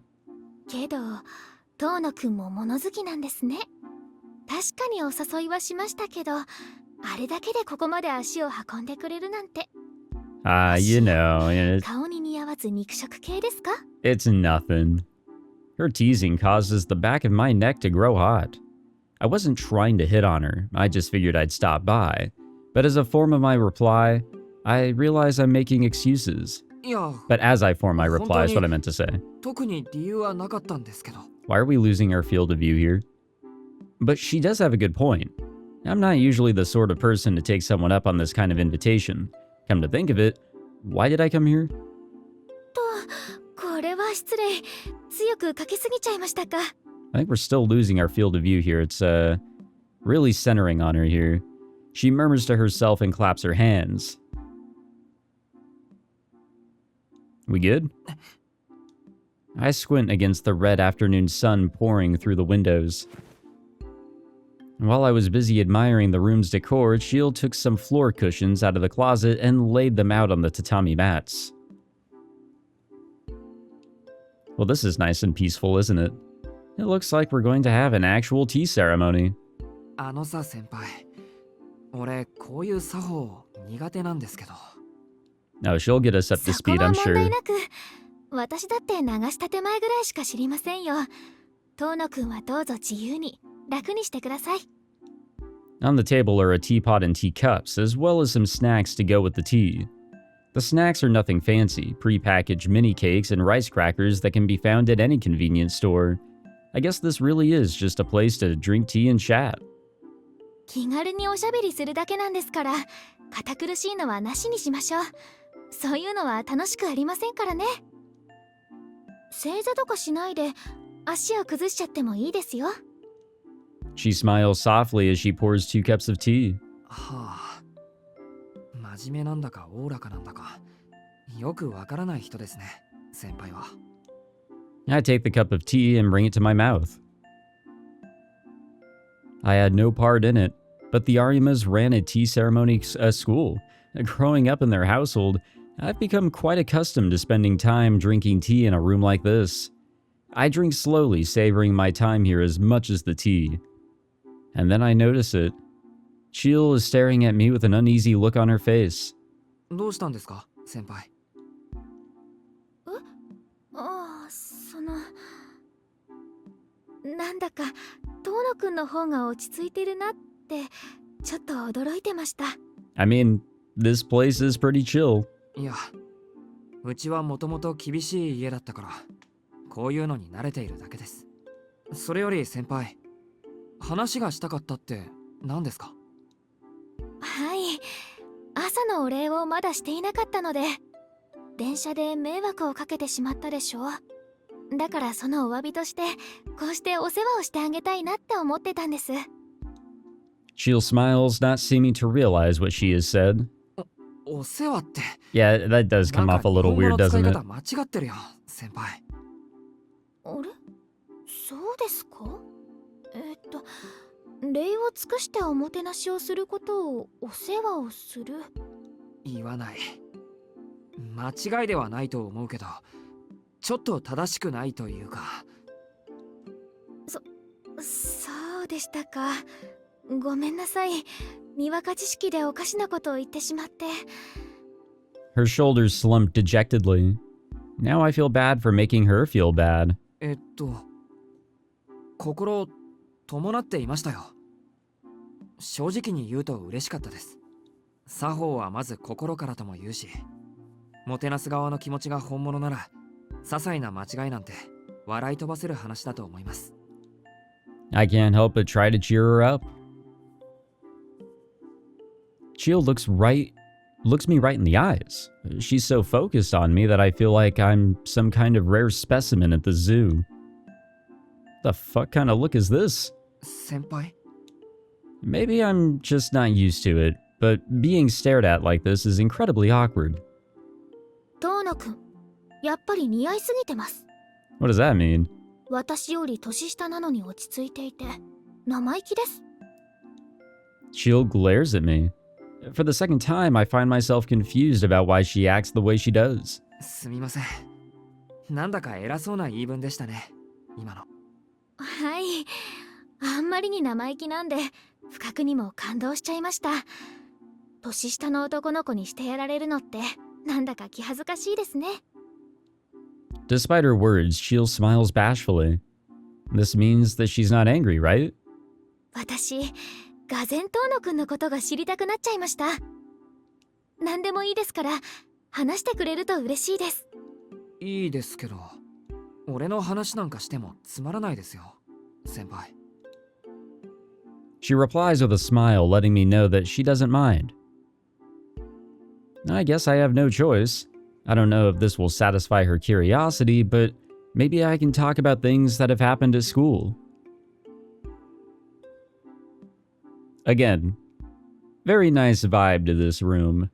Very out of place, but pretty cool, I have to admit. And hopefully that helps him out, you know, gets him ready to go to the mansion to head back. And I don't know, it's good to talk. Whoa, an hour. I ended up talking for about an hour. That's good. It was fun. And Shiel was attentive the whole time. Still, it's not something I'm used to. And I suddenly feel very tired. Her favorite part seemed to be my story about the class trip in middle school. Apparently she didn't get one, as she caught the flu the day before and had to miss it. Oh my god, man. 中学2年生ということは14歳の頃の遠野くんですか。 I remember the 6th grade camping trip. I'm sure a lot of middle schoolers or whatever had a camping trip or field trip of some sort that took place over multiple days. Oh my god, what a fucking mess that was. I was not ready for it. I was not ready. But you know what? It was pretty cool. And I came across somebody that played RuneScape. I remember he gave me his RuneScape name, and I never added him because I forgot, and then I think I got sick, like deadly sick, like immediately after. So yeah, I don't play RuneScape anymore, but I should. Now that seems like a vibe, especially if I want people to hack into my account. その頃の遠野くんも見てみたかったです。 Those words paired with that smile would make just about anyone turn red. By the way, in the extreme off chance that among the many viewers out there know exactly what I'm talking about with that story, I've never told that story before to like anyone. That's real though. If you are that person, please hit me up. And if you're not that person, well, you can hit me up too, I guess. I don't know. I could keep talking to Chiel forever, but the sun is beginning to set. As much as I want to stay, I eventually have to excuse myself and leave the tea ceremony room. Yep, time to head on home. Nice school we got going on here. Good vibes, good people. My path home is different from the one I took yesterday. It leads me from a compact middle-class neighborhood to one where large, expensive houses line the street. Every step brings me closer to the Tohno mansion. The area isn't completely unfamiliar to me. It may have been 7 years ago, but I have vague memories of this place from when I was 10. It's a strange feeling. This path feels both new and familiar at the same time. That's how I felt whenever I was going back to visit my childhood home, or whenever I visit the town that I used to live in. It is very familiar, and I know my way around to a degree, like I always had, but at the same time, it does feel so different, because for many years, it's just in your mind, stuffed away. It's not something that you've ever really needed to dig out. I don't know. Maybe you guys can agree or disagree. The human mind is quite an interesting thing. I climb up a long hill. The rows of houses, the rows of houses disappear from view. The smell of greenery tickles my nostrils. I may be in the middle of the city, but this place feels anything but modern. Almost everything from here on is owned by the Tohno estate. The mansion I lived in until the age of 10. The only things left for me there are old memories and relatives I never got along with.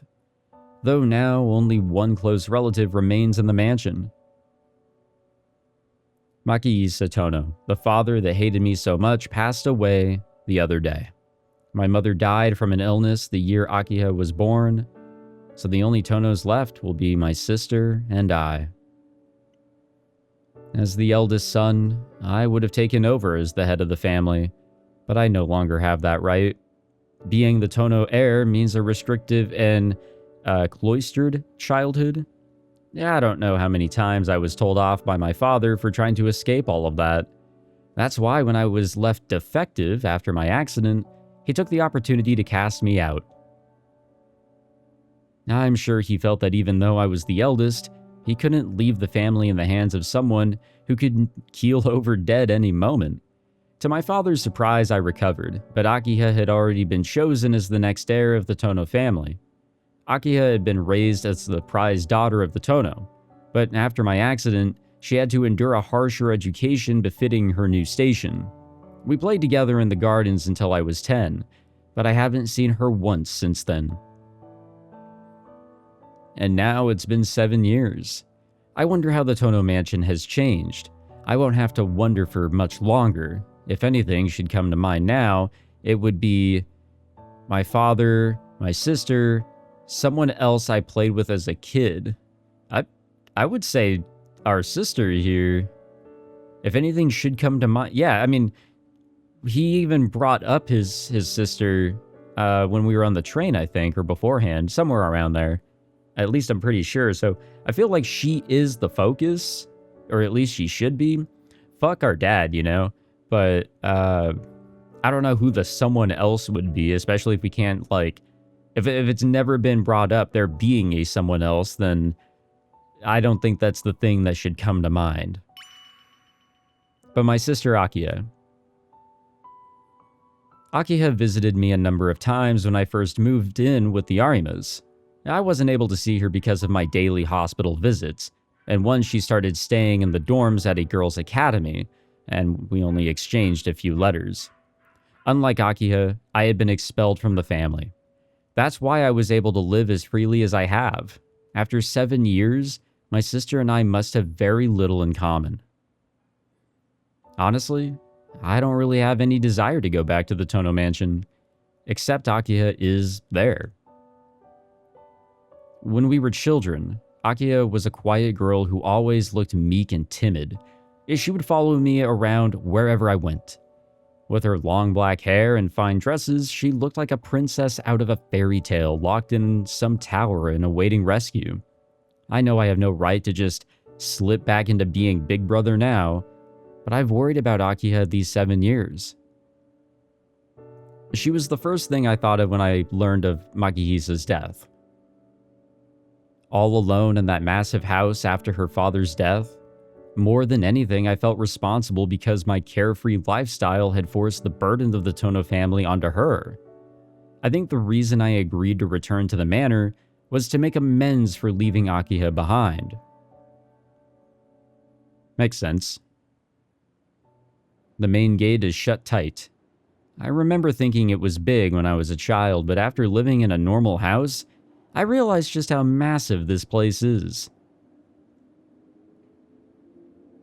The mansion sits on a high hill overlooking the city, giving the Tohnos a view of all they control. The grounds alone are bigger than my high school, including the forest behind the manor, and it's easily triple the size. Surrounding the perimeter is a wall of trees and a long fence preventing outsiders from peering inside. The entrance at the main gate is closed, turning away those who would seek entry. Makes sense. Next to the massive gate for cars to pass through, there's a smaller door for people. I hesitate for a moment before pressing the call button. It doesn't make any noise as I push it. After a few seconds, the lock opens with a welcoming click. ここのドア全自動になったんだ。昔は守衛さんがいたんだけどな。I don't know if that's a good thing or a bad thing.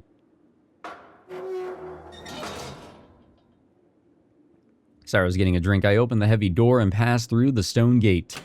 The door gives a satisfying clunk behind me, locking itself again. I make my way along a gently sloped path deeper into the grounds. The walkway, surrounded by tall trees, feels almost like a tunnel. It stretches 40 meters east and then turns at a 90-degree angle to the north.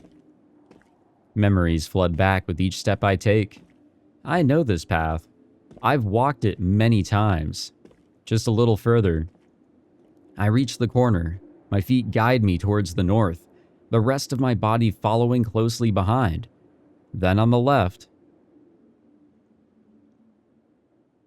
Hello, house? There. Oh, wow, that is indeed house. God damn. Yeah, manor is right, as well as mansion. The Tohno mansion, its great white walls standing at attention. Damn, you know you got it big when you've got fucking street lamps out there, man. You've got it all, truly. Big ass driveway too, Jesus. A sigh escapes my lips in a combination of wonder and resignation. The mansion looks just like it did back then. According to my father, the building has been the same since my grandfather inherited it from his grandfather, and though it was repaired once after the war, For the past few centuries, it's been a seat of power passed from one generation to the next. This is a holy ground for Makihisa. No, for all those related to the Tohnos. I remember seeing different adults vying for a piece of it, currying favor with the old man while staying at the mansion for the yearly family meeting. They were all extremely successful business people with their own fancy homes, but for whatever reason, they were obsessed with the Tohno Manor. Getting to live there must have been a point of pride for them. It all sounds ridiculous. It's just a big fancy house to me. I've never been comfortable with being privileged. さて There's no going back now. A small doorbell is placed next to the comparatively huge double doors. I shake off my nerves and ring the doorbell. There is no familiar ding-dong. The heavy silence continues for a few seconds. Damn, they got that ring installed. The sound of hurried footsteps comes from the other side of the doors. はい、お待ち申し上げておりました。 The doors swing open with surprising ease for their size. God damn. Holy shit, man. I narrow my eyes at the waning afternoon light streaming through the windows. I had meant to prepare myself for the sight, but my breath catches as I look over the gigantic lobby. What astonishingly beautiful architecture. It feels like I've traveled to a different country in a different time. The look of the mansion is so old-fashioned, even the very air itself seems foreign. Even so, the lobby still feels familiar. Okay, so I assume that there were housekeepers here, or at least a housekeeper, and this seems to be a main character because she does look very familiar. I find myself frozen as the girl who answered the door stands before me, dressed in traditional attire. よかった。あんまりにも遅いものですから、お迷いになられているのではと心配していたんですよ。日が落ちてもいらっしゃらないようでしたら、こちらからお迎えに向かうところでした。You know, we were just taking our time over at school. It's all good. The girl wearing an apron over her kimono smiles brightly. いや I find myself speechless at this unexpected welcome. I was expecting the stony-faced man who served as my father's assistant and butler to be the one to greet me. The girl tilts her head, likely wondering at the reason for my hesitance. 四季様ですよね。はい。様っていうのはその余計だけど。ですよね。もう脅かさないでください。私また間違えてしまったのかと怖くなってしまったじゃないですか。 The girl wags her finger like a mother admonishing her child. She seems genuinely upset with me for having worried her, yet even so, her smile never fades, nor does the warmth emanating from her. An apron draped over her kimono, coming to greet me and calling me master. That must mean... すみません。もしかしてここのお手伝いさんですか？ Really? What gave it away, man? It couldn't have been the things you just listed off. The girl answers my question with a smile. さあ、お疲れでしょ。遠慮せずに上がってくださいな。秋葉様がお手すきになるまで居間でおくつろぎください。 The girl motions for me to follow her and begins walking. We move towards the hallway on the east side of the lobby, next to the giant staircase. I seem to remember that the parlor is just inside the hallway. Oh, wait, hold on now. We can follow her quietly, call out to her and ask her name, or we can just go explore the fucking mansion, which I don't think we should go and do personally. But yeah, let's get a little friendly with this character. Just friendly. I mean nothing else by that. I decide to call out to her and ask her name. I can't just be calling her Miss Housekeeper the whole time. すみません。名前を聞いていいですか？来たばかりで今のうちの事情がよくつかめなくて。 I call out to her. The kimono-clad girl looks at me surprised. 琥珀と申します。このお屋敷で遠野家のご当主様に仕えさせていただいております。 Okay, I'm on board. The girl, Kohaku, gives a slight bow and a smile. It's a lovely kind of gesture, somehow evocative of a bud blooming into a flower. Now, I dig the look that she has as well, the red hair. I'm a sucker for red-haired anime characters, guys, what can I say? The girl leads me to the parlor. The parlor looks so much fancier compared to what I remember. It's like seeing it for the first time. Either I'm just too used to how things were with the Arima family, or they've made this room even more extravagant since I was last here. Damn, look at that fucking rug. Now that's money right there. And look at the floor, too. Now that's money. Regardless, this place feels like someone else's home. I look around the parlor restlessly. It's how I feel whenever I go into a nice hotel room. 借りてきた猫ちゃんみたいですね。 Because, like, I don't know about you guys, but if I'm going to go out traveling, I really want to have, like, a reasonably nice hotel room.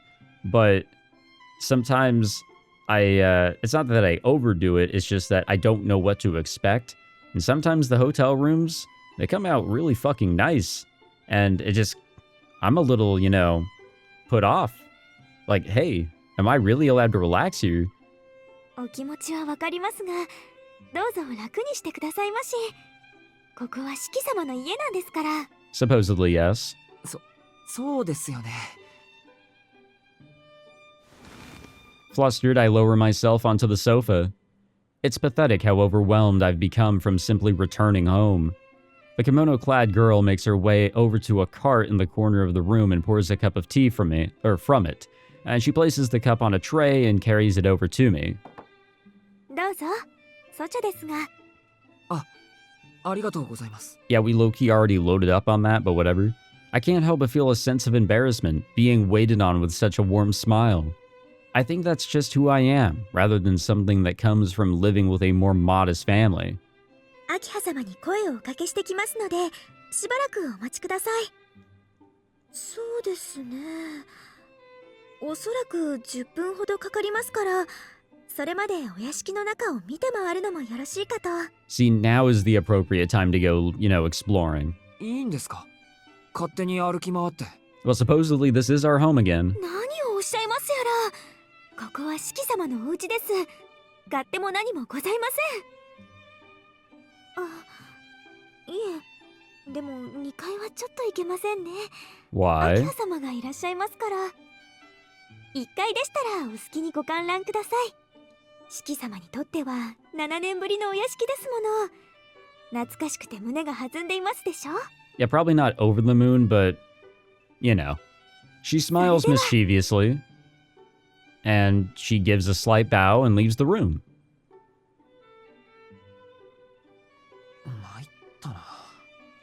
I mean, I'm down to just chill in this room, honestly. I can probably kill 10 minutes easily here. There's a lot to look at.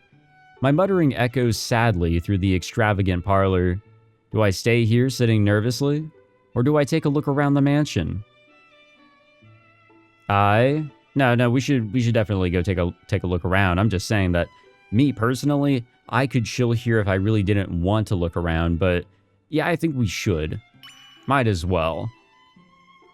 10 minutes, huh? Maybe I'll take a look around if I have that much time. I should have time to look around the east wing at the very least. ここにいても緊張するだけだしな。 I rise up from the couch. I think I remember the rec room had a billiards table and a dartboard in the west wing. Well, that's cool. おや、 Oh? 戻る前に立ち寄ったのだが、先客がいたとはね。 Well, who is this? A voice calls out the moment I step into the lobby. I turn to the giant staircase to find... What the fuck? Who the hell is this? What the fuck? Oh my god, he is scary looking. A strange man dressed head to toe in black. こんにちは、四季君。塔の邸にようこそ。というのは間違いか。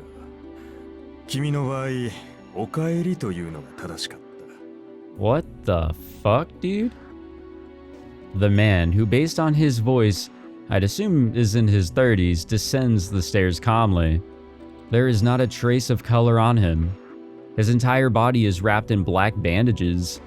He looks like he stepped straight out of a mystery novel. あなたは覚えていないのか。 No. ああ、そうか。私だよ。佐伯ゴートだ。I don't know who that is. 君が子供の頃に何度か顔を合わせたことはあったが、このなりではね、覚えていても一致はしないだろう。 Does this man get publicly shunned for how he looks? Saiki? Was there a branch family with that name? More importantly, this man. 構わんよ。キーの視線には慣れている。 Yeah, I'd hope so. 私は事故で顔を焼いてしまってね。ずいぶん前からこうでもしないと出歩けない体になっている。 If that's the case, why are you光は特に厳しい。 wearing black bandages? Why wouldn't you wear something that's not a dark color, because that's just going to absorb more heat? アキハにも煙たがられているが、こればかりは仕方のないことだ。彼女にも責任の一端はあることだしね。 Huh. Wonder what happened. Goto Saiki gives a self-deprecating laugh as he lifts his left hand up to shade his eyes. The glare from the skylight must be too bright for him. しかしまあ、よくも帰ってこられたものだ。君のことだよ、四季君。牧久の言いつけを破って屋敷を抜け出した結果、くだらない事故に巻き込まれて脱落した。脱落。そう、脱落だ。君はご両親からの投資を投げ捨て、自らの義務を放棄した脱落者だ。にもかかわらず、こうして屋敷に戻り、そんな自分が恥ずかしいと思わないのかね。 Alright, well, I already don't like this guy.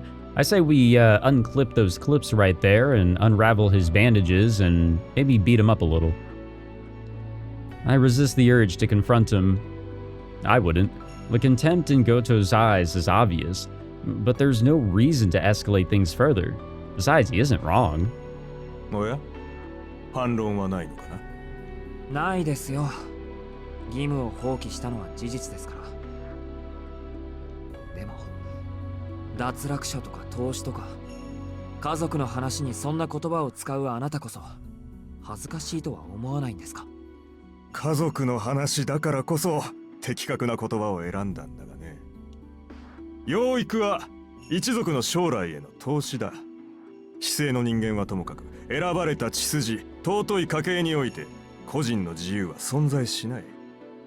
自由？いや、自意識と言ってもいいな。それらは成人した後、一族を背負えるようになって初めて獲得できる権利のはずだ。君は遠野の子でありながらそれを理解していなかった。秋葉とは似ても似つかぬ三流だ。まあ一度地に落ちていながら帰ってくる高顔さだけは一流と言えなくもないがね。 This guy really doesn't hold back when it comes to stating some opinions here. Or maybe he is holding back, like he said he kind of was. 睨むな、四季君。今のはただの客観論だよ。私個人の評価じゃない。 Now, if it was personal, 誤解させてしまったようだが、私は君の帰還に反対はしていない。どちらかというと賛成派だし、そもそも遠野家現当主の決定でもある。よそ者である私にどうこう言えることでもないだろう。 an outsider. He isn't part of a branch family. 佐伯家は祖父の代から遠野家とは対等の付き合いをしている。現代風に言うとビジネスパートナーというやつだ。今日は商談に来ただけでね。長引いてしまったが、色良い返事をもらえて上機嫌で帰るところだったのさ。ああ、この陰気な姿でせっかくの帰郷に水を注ぐ No, you already did that. 今日は And then こ some. の辺りで失礼するよ。 What a guy. Really, I could not have expected that encounter or anything like it. The bandaged man, Goto Saiki, passes by me and walks towards the entrance, all the while his lips curled in a sarcastic smile. I bite my lip, thinking of the word Saiki used. Failure. He's right. The word describes my place in this house perfectly. Regardless, I should go back to the parlor and calm down. I'll walk around later. I don't want to ruin my first meeting with Akiha in 7 years by feeling like this. Yeah, we should have just... Fuck, man, we should have just stayed in the room. That would have been slightly better, I think. 失礼いたします。 The girl returns exactly 10 minutes later. 四季様、何かお気に障ることでもありました？ Nope, we're all peachy, all good. She must be able to tell that Goto Saiki's words have affected me. いえ、なんでもないんです。ちょっと気をされているだけで。あ、お茶、ありがとうございました。まあ、お上手ですね。こちらこそ、お褒めいただきありがとうございます。 She smiles bashfully, brightening the room. と、それより本題ですね。お待たせいたしました。秋葉様のご用事がお済みになりましたので、執務室においでください。 Alrighty. Her office.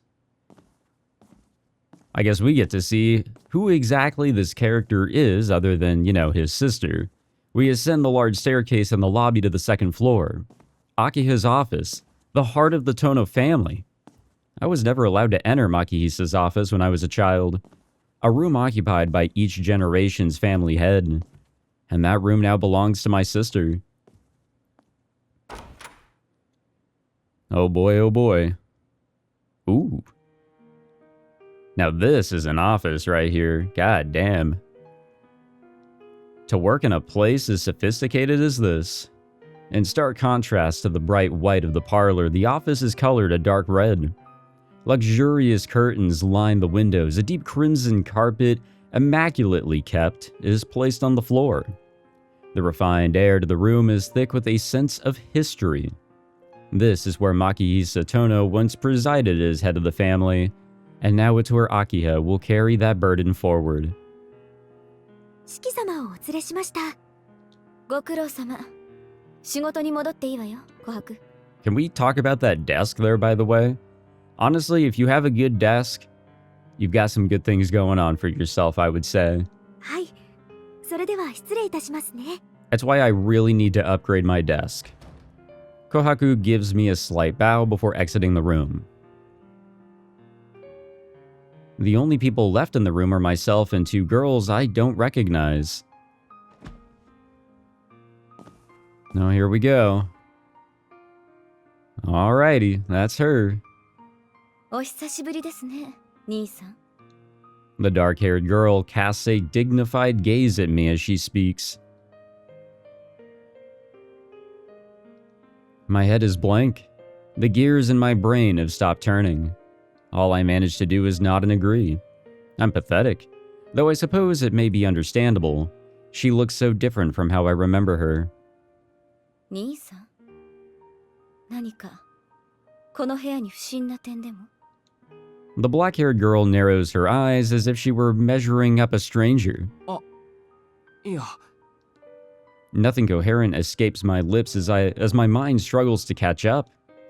I'm still trying to figure out if she's really my sister or not, even though she's clearly already accepted who I am.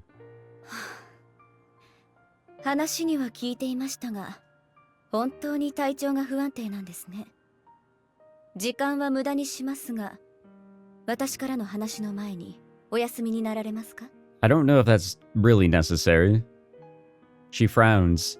Her words seem to have more bite to them than I expected. いや、体調はそう悪くない。秋葉があんまりにも変わってたんで、びっくりしたというか。I mean, 7 years is a lot of time. It really is. I mean, a person will absolutely change within 7 years, especially if they're young. So 10 to 17 years old, oh yeah, that person will drastically change. But 7 years as an adult, yes, there will be some changes, but probably more so on the similarity side. 7年も経てば変わります。ただでさえ私たちは成長期だったんですから。それともいつまでも以前のままだと思っていたんですか、兄さん。いや、それは。 I stammer, crushed under the weight of her quiet ferocity. I feel bad. After all this time, it hadn't even occurred to me to think about how Akiha may have changed. I had only thought of her as the little girl who used to follow me around. The last 7 years haven't only been hard on me. I'm an idiot for it to only sink in now that she's right here in front of me. 面目ない。正直考えが足りなかった。でもそれにしたってアキハは変わったよ。昔より格段に美人になった。Clearer words finally filter their way out. ありがとうございます。兄さんは以前とあまり変わってはいませんね。Well, damn. Akiha speaks coldly, her eyes closed. Well, I had expected something like this. She must resent me for leaving the family. A silence falls over us as we take a second to study one another. I was unable to say anything worthwhile to a sister I hadn't seen in 7 years. Akiha stares at me with a guarded expression, inspecting me as if I were some intruder, though to her I very well may be. まあいいでしょう。体調が良いのなら話を済ませましょう。今回の移転について詳しい事情は聞いていますか？いや、詳しい事情は何も。いいから屋敷に帰ってこいって話だけだ。親父が亡くなったことは新聞で知ったけど。Really now? That's the way that we find out. Like, it's not a part of the message to come back. I wonder if that was a before or after. It's not all surprising that the death of someone presiding over a massive conglomerate would make the business section of most papers. We live in a world where a son disowned by his family learns of his own father's death on the internet. The news reached me after his funeral had already happened. Like I was a complete stranger. Yeah, that actually sucks ass. That really stinks. お父様のことを兄さんに知らせなかったのはこちら。 Akiha lowers her head quietly. Her hair is beautiful, but that's not important right now. My wording was the problem here. そこは気にしなくていいんじゃないかな。俺が言ったって死人が生き返るわけでもないんだ。逆に親戚筋に合わなくて助かった。I can't imagine that they would be kind to me. そうですか。そう言っていただけると私も少しは気が楽になります。 I'm lucky to have such an understanding sister. A funeral is an occasion that offers closure to those unable to accept the passing of a loved one. My relationship with my father ended a long time ago. I have no obligation or desire to attend something like that for Makihisa. I haven't once thought about how I would say goodbye to him. でもそうなると誰が俺を呼び戻したんだ？親父の遺言ってわけでもないんだろ。兄さんをこちらに呼び戻したのは私の決定です。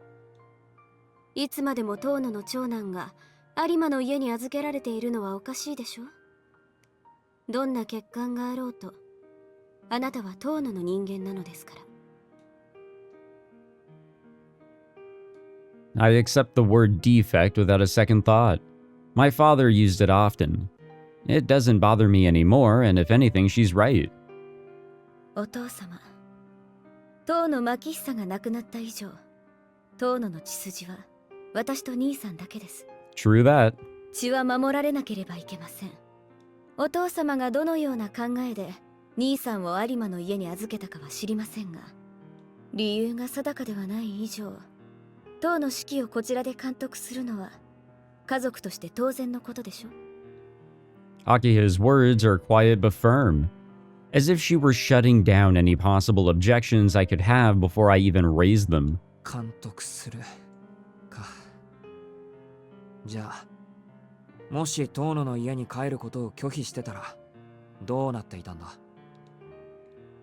そんな自由はあなたにはありません。有馬の人間にも本家からの決定を拒む権利はありません。私も兄さんも遠野家に育てられたものです。少なくとも成人し社会的に自立するまではあなたは遠野家に隷属する義務があります。 Makihisa used to say the same thing. Parents are responsible for raising their children and preparing them for society. Just like any good business, a family can't be sending defective products to market. It would only serve to harm their good name and degrade society as a whole. An individual unwilling to remove such a product has no right to be a parent, and a child unable to bear the responsibilities given unto them has no place in the family. Makihisa Tohno spoke of this many times to Akiha and I, almost like it was more for him than us. 親父の口癖だったな。じゃあ、俺を呼び戻した理由は単に。She cuts me off without any consideration for her poor brother, disowned by his narrow-minded father. どのような経緯であれ、あなたが遠野家の長男だからです。それ以外に理由があるとでも。Just another day of cleaning up loose ends for the head of the Tohno family. 理解していただけて何よりです。言うまでもありませんが、私の発言は遠野家当主のものとして受け取ってください。戸籍上ではあなたは私の兄ですが、この家における上下関係はまた別のものです。No, I get that one. 兄さん、私はあなたを兄として尊重しますが、同時にこの家を預かる者としてあなたを遠野家の財産として扱います。7年前のことは忘れて、私たちは当主とその家人であることを肝に銘じてくださいますよ。Akiha speaks without emotion. This is a command from the head of the house rather than my sibling. It carries an air of cold detachment, but... それはそれでわかりやすい。はっきり言ってくれた方が俺もすっきりする。Sorry, I was getting a drink. This is the natural way of things. There's no reason for me to be offended. 私の言葉を理解していますか？私は兄さんより上の立場で、それを承諾しろと一方的に宣言したつもりですけど。No, even I get it. わかってるし、文句はないよ。だって、どう考えてもこの扱いになるだろう、今の俺は。むしろ、7年間好き放題に生きてきた俺に、妹としてきちんと礼を取ってくれる明葉に感謝してる。けど、明葉の考えは別にして、親戚の連中がよく納得したな。俺。そうですね。ですが、今の当主は私です。Oh, fun. この件に関して意見を挟むということは、私に、ひいては遠野に逆らうことだと明言しましたから。I'm stunned. Even Makihisa wasn't able to ignore our relatives, but Akihika was able to persuade them? No, if anything, she probably argued them into submission. I see. Akiha has grown in more ways than one. And as her brother, it's a little terrifying, but I respect it. 兄さん、ぼーっとしたお顔をされていますが、何か。ああ、いや、感心したというか、感動したというか。当たり前です。そうでもなければ兄さんを呼び戻せないでしょう。話を戻します。兄さんには今日からここで暮らしていただきますが、ここにはここの規律があります。今までのような無作法は避けていただきますから。Yeah, I sort of figured that his way of life was going to be changing here. そりゃ無理だよ、アキハ。今更俺がお行儀いい人間に戻れるわけないし。いえ、何があろうと戻っていただきます。子供じゃあるまいし、試す前から泣き言は結構です。それとも、私にできたことが兄さんにはできないとおっしゃるのですか？ Akiha shoots a frigid glare in my direction. It pierces through me like an icicle. There's no doubt about it. 7 years worth of resentment is finally being blasted my way now. わかった。できるだけ努力はしてみる。努力はするですか。都合のいい返答ですね。 I mean, you're just gonna have to roll with it for now. 努力をすれば誰であれ報われるとでも。私が求めているのは結果だけですので、その I'm unable to form any kind of response in the face of her ruthless assault. いいです。兄さんは今まで自由気ままに暮らしていたんですから、すぐに生活を正せとは言いません。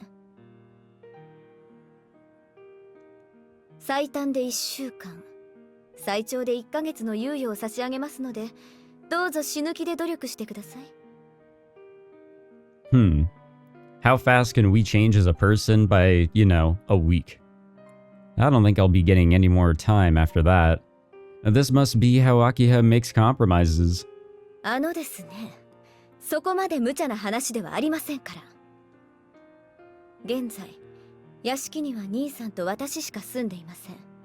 うるさ型の親戚筋がいては、兄さんも落ち着けないでしょうし、私も煩わしいので、人払いは済ませました。Wait a second. Had them leave, then... お前、屋敷に居候してる親戚全員追い出したのか？ I didn't even realize that was possible. ええ、どうぞお気になさらず。家と財産を失いながら何の努力もせず、お父様の温情にすがっていただけの方々です。遅かれ早かれ屋敷から出て行ってもらう予定でした。Where have I seen that before in a visual novel? あ、使用人たちも大部分に暇を出しましたが、私と兄さん付きのものは残しましたので、問題。いや、問題ないってありすぎるだろ。そんな勝手をしまくったら次の親戚会議でやり玉にあげられるぞ。 I don't think she really cares. もうつべこべ言わないでください。兄さんだって屋敷の中に人があふれかえっているより、私たちしかいない方が気持ちは楽でしょ。She's definitely right about that. いや、でもだな。親父だって親戚の意見には逆らわなかったのに、そんな暴君みたいなわがままを通しちまって。そうですね。だからお父様は兄さんを有馬の家に預けたんです。けれごめんですって、秋葉。ああ、もういいから、私なんかの心配は結構です。そんなことより、兄さんはこれからのご自分の生活を案じてください。いろいろ大変なことになるって目に見えているんだから。Akiha says this curtly, forcing the conversation in another direction. 状況はご理解いただけたとは思いますが、兄さんはまだ有馬での暮らしが抜けきれていない様子。Yeah, you gotta give us that week. ま、それもいいでしょう。そのための使用人です。Arrangements? What does that mean? この先、わからないことがあったら、この子に言いつけて。翡翠。Akiha, without turning, calls the girl waiting at the back of the room.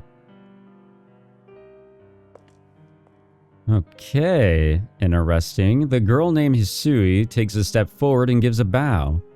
It's a polite, though emotionless bow, like servitude made manifest. この子は翡翠。うちの使用人です。Yeah, we've met the other one. これから兄さん付きの次女にしますが、よろしいですね。So she's another one of the housekeepers. Wait, what? 次女って、つまりその。わかりやすく言うと、召使いということです。I don't believe it. Both Akiha and the girl look nothing out of the ordinary, it has been said. ちょっと待ってくれ。召使いとか大げさすぎないか。自分のことぐらい自分で面倒を見れるっていうか。食事の支度や洗濯もですか？ Akiha is sure on point. ともかく、この屋敷に戻ってきた以上、私の指示には従ってもらいます。有馬の家ではどう暮らしていたかは知りませんが、これからの兄さんは遠野家で暮らす遠野家の長男なんです。相応の待遇は義務として受け入れてください。My gaze wanders over to the girl clad in maid attire. Yasui shows little emotion on her face. She looks like a doll as she returns my gaze. それじゃあ翡翠、兄さんを部屋に案内してあげて。この人は右も左もわからない子猫と変わらないようですから。この広い屋敷でいきなり迷子にならないようにね。かしこまりました、秋葉様。Yasui bows to Akiha and walks towards me quietly. She looks towards me, but her gaze is fixed in a way that ensures our eyes don't meet. Her steps are measured, but far from slow. I can tell she's done this for a long time. あ、それと兄さん、長男といえど、この屋敷では禁止された事柄、立ち入ってはいけない場所があります。Yeah, so we've been それ told. を犯したりすることのないように。翡翠には兄さんのお守りも命じてありますから、翡翠の進言にはできる限り耳を傾けてください。それお守りじゃなくて監視役って言わないか。兄さんが規則正しい生活をしてくだされば、翡翠もそんな役割から解放されます。それではまた夕食の席で。Akiha must be busy if she can't spare any more time than this. お部屋にご案内いたします、四季様。 Alrighty.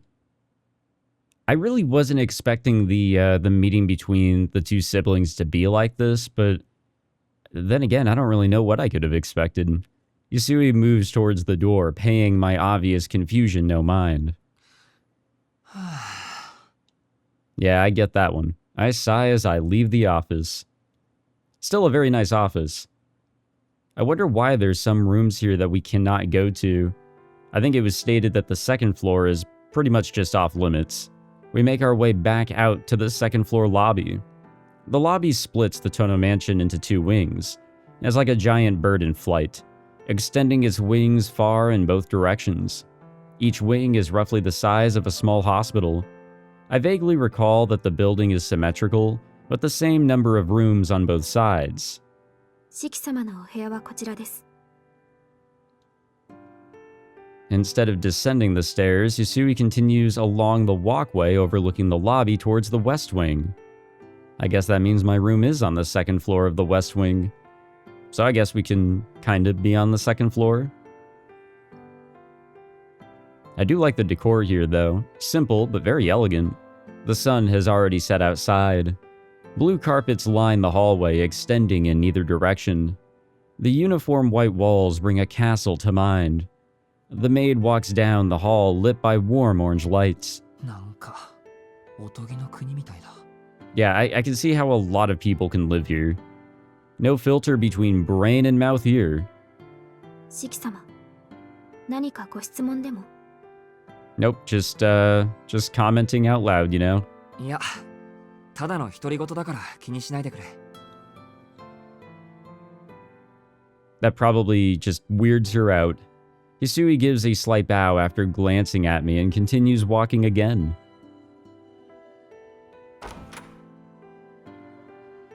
Well, this certainly is a room.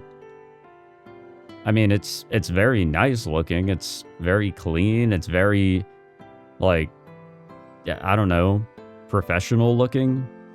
Just very kept.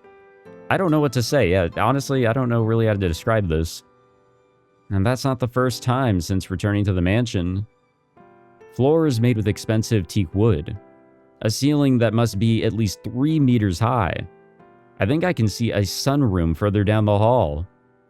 The room Hisui shows me, too, isn't where you would expect a high schooler to live.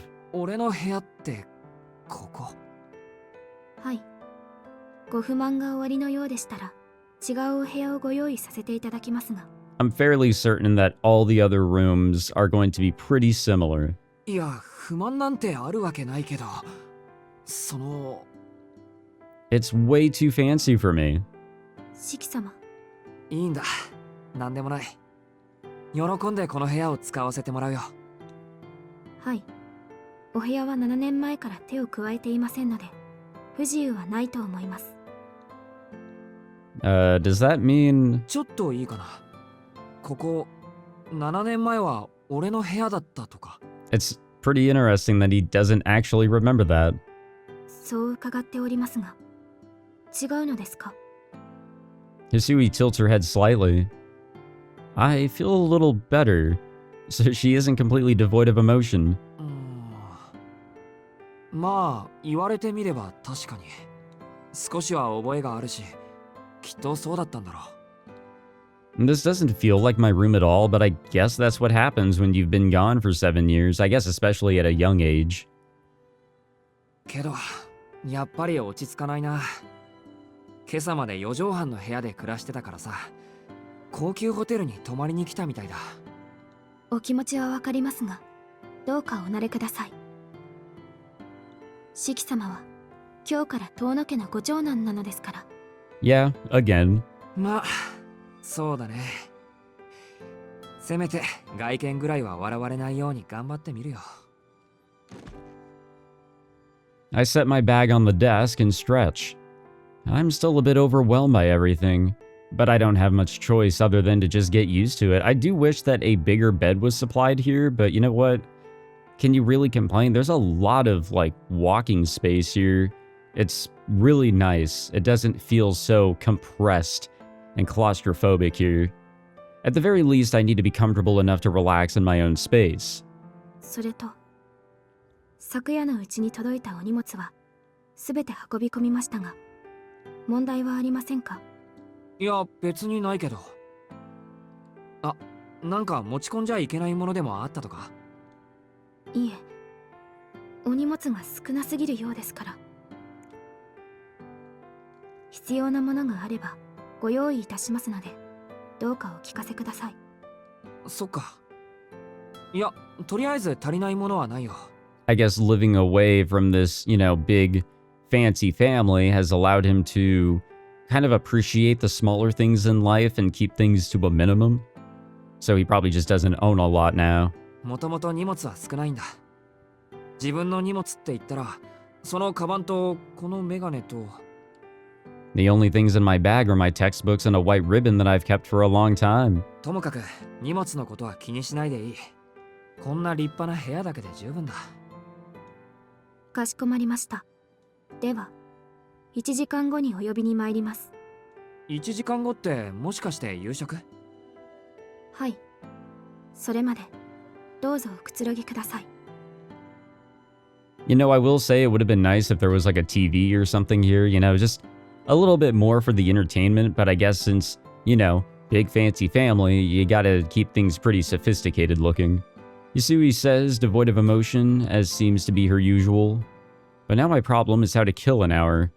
It's just past 6. If it were yesterday, I would just play with my phone or watch some TV in the living room. But I can't see the mansion having a place for people to get together and wind down. 翡翠、つまらないことを聞くけどさ、この屋敷にテレビとか通信回線とかあるの？テレビと通信回線。 Hisui narrows her eyes ever so slightly. We don't have either of those things here, do we? Even asking the question gives me a headache. Asking about modern luxuries in a decadent, old-fashioned mansion like this just seems wrong. 今にはありません。西館には娯楽室がありますが、こちらは鍵がかけられています。先日まで逗留なされていた皆様は私物を持ち込まれていましたが、出立される時に荷物はお持ち帰りいただきましたので、残ってはいないと思います。秋葉が追い出した親戚筋か。逗留って誰がどのくらいしてたんだ？久我峰様のご長男とそのご家族の皆様が1階に士官の3部屋を、東崎様のご三女とその婚約者の方が2階に士官の角部屋を、木島様のご長男が1階東館の1部屋を、皆様3年ほどお過ごしになられました。あとは確か先代である牧久様の主治医様が屋敷に逗留されていたと聞いています。 I can understand that. 3年もか。なあ翡翠、そういうのって逗留って言うんじゃなくて、 She's not gonna have an opinion on this. You're getting a little too casual here. She's not going to have an opinion on this. Hisui doesn't answer.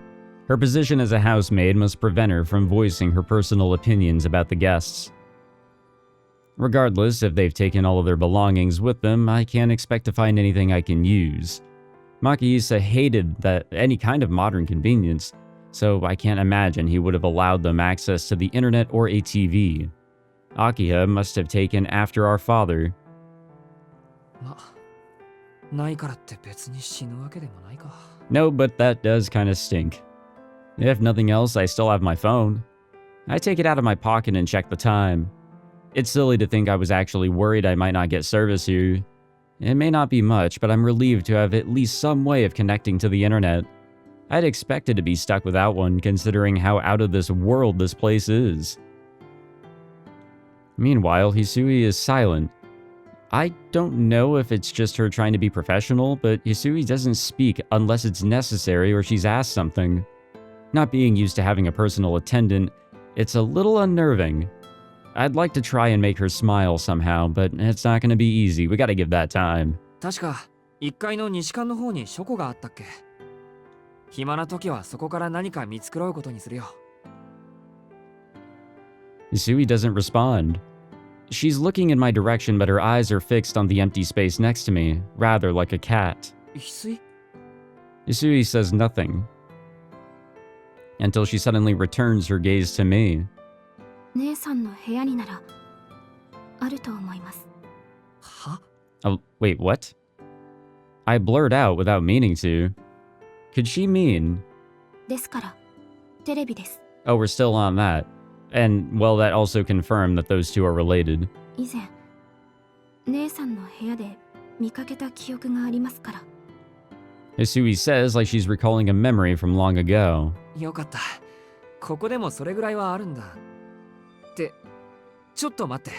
Also, like, my phone activated its SIRI, and I have no idea why from all of that.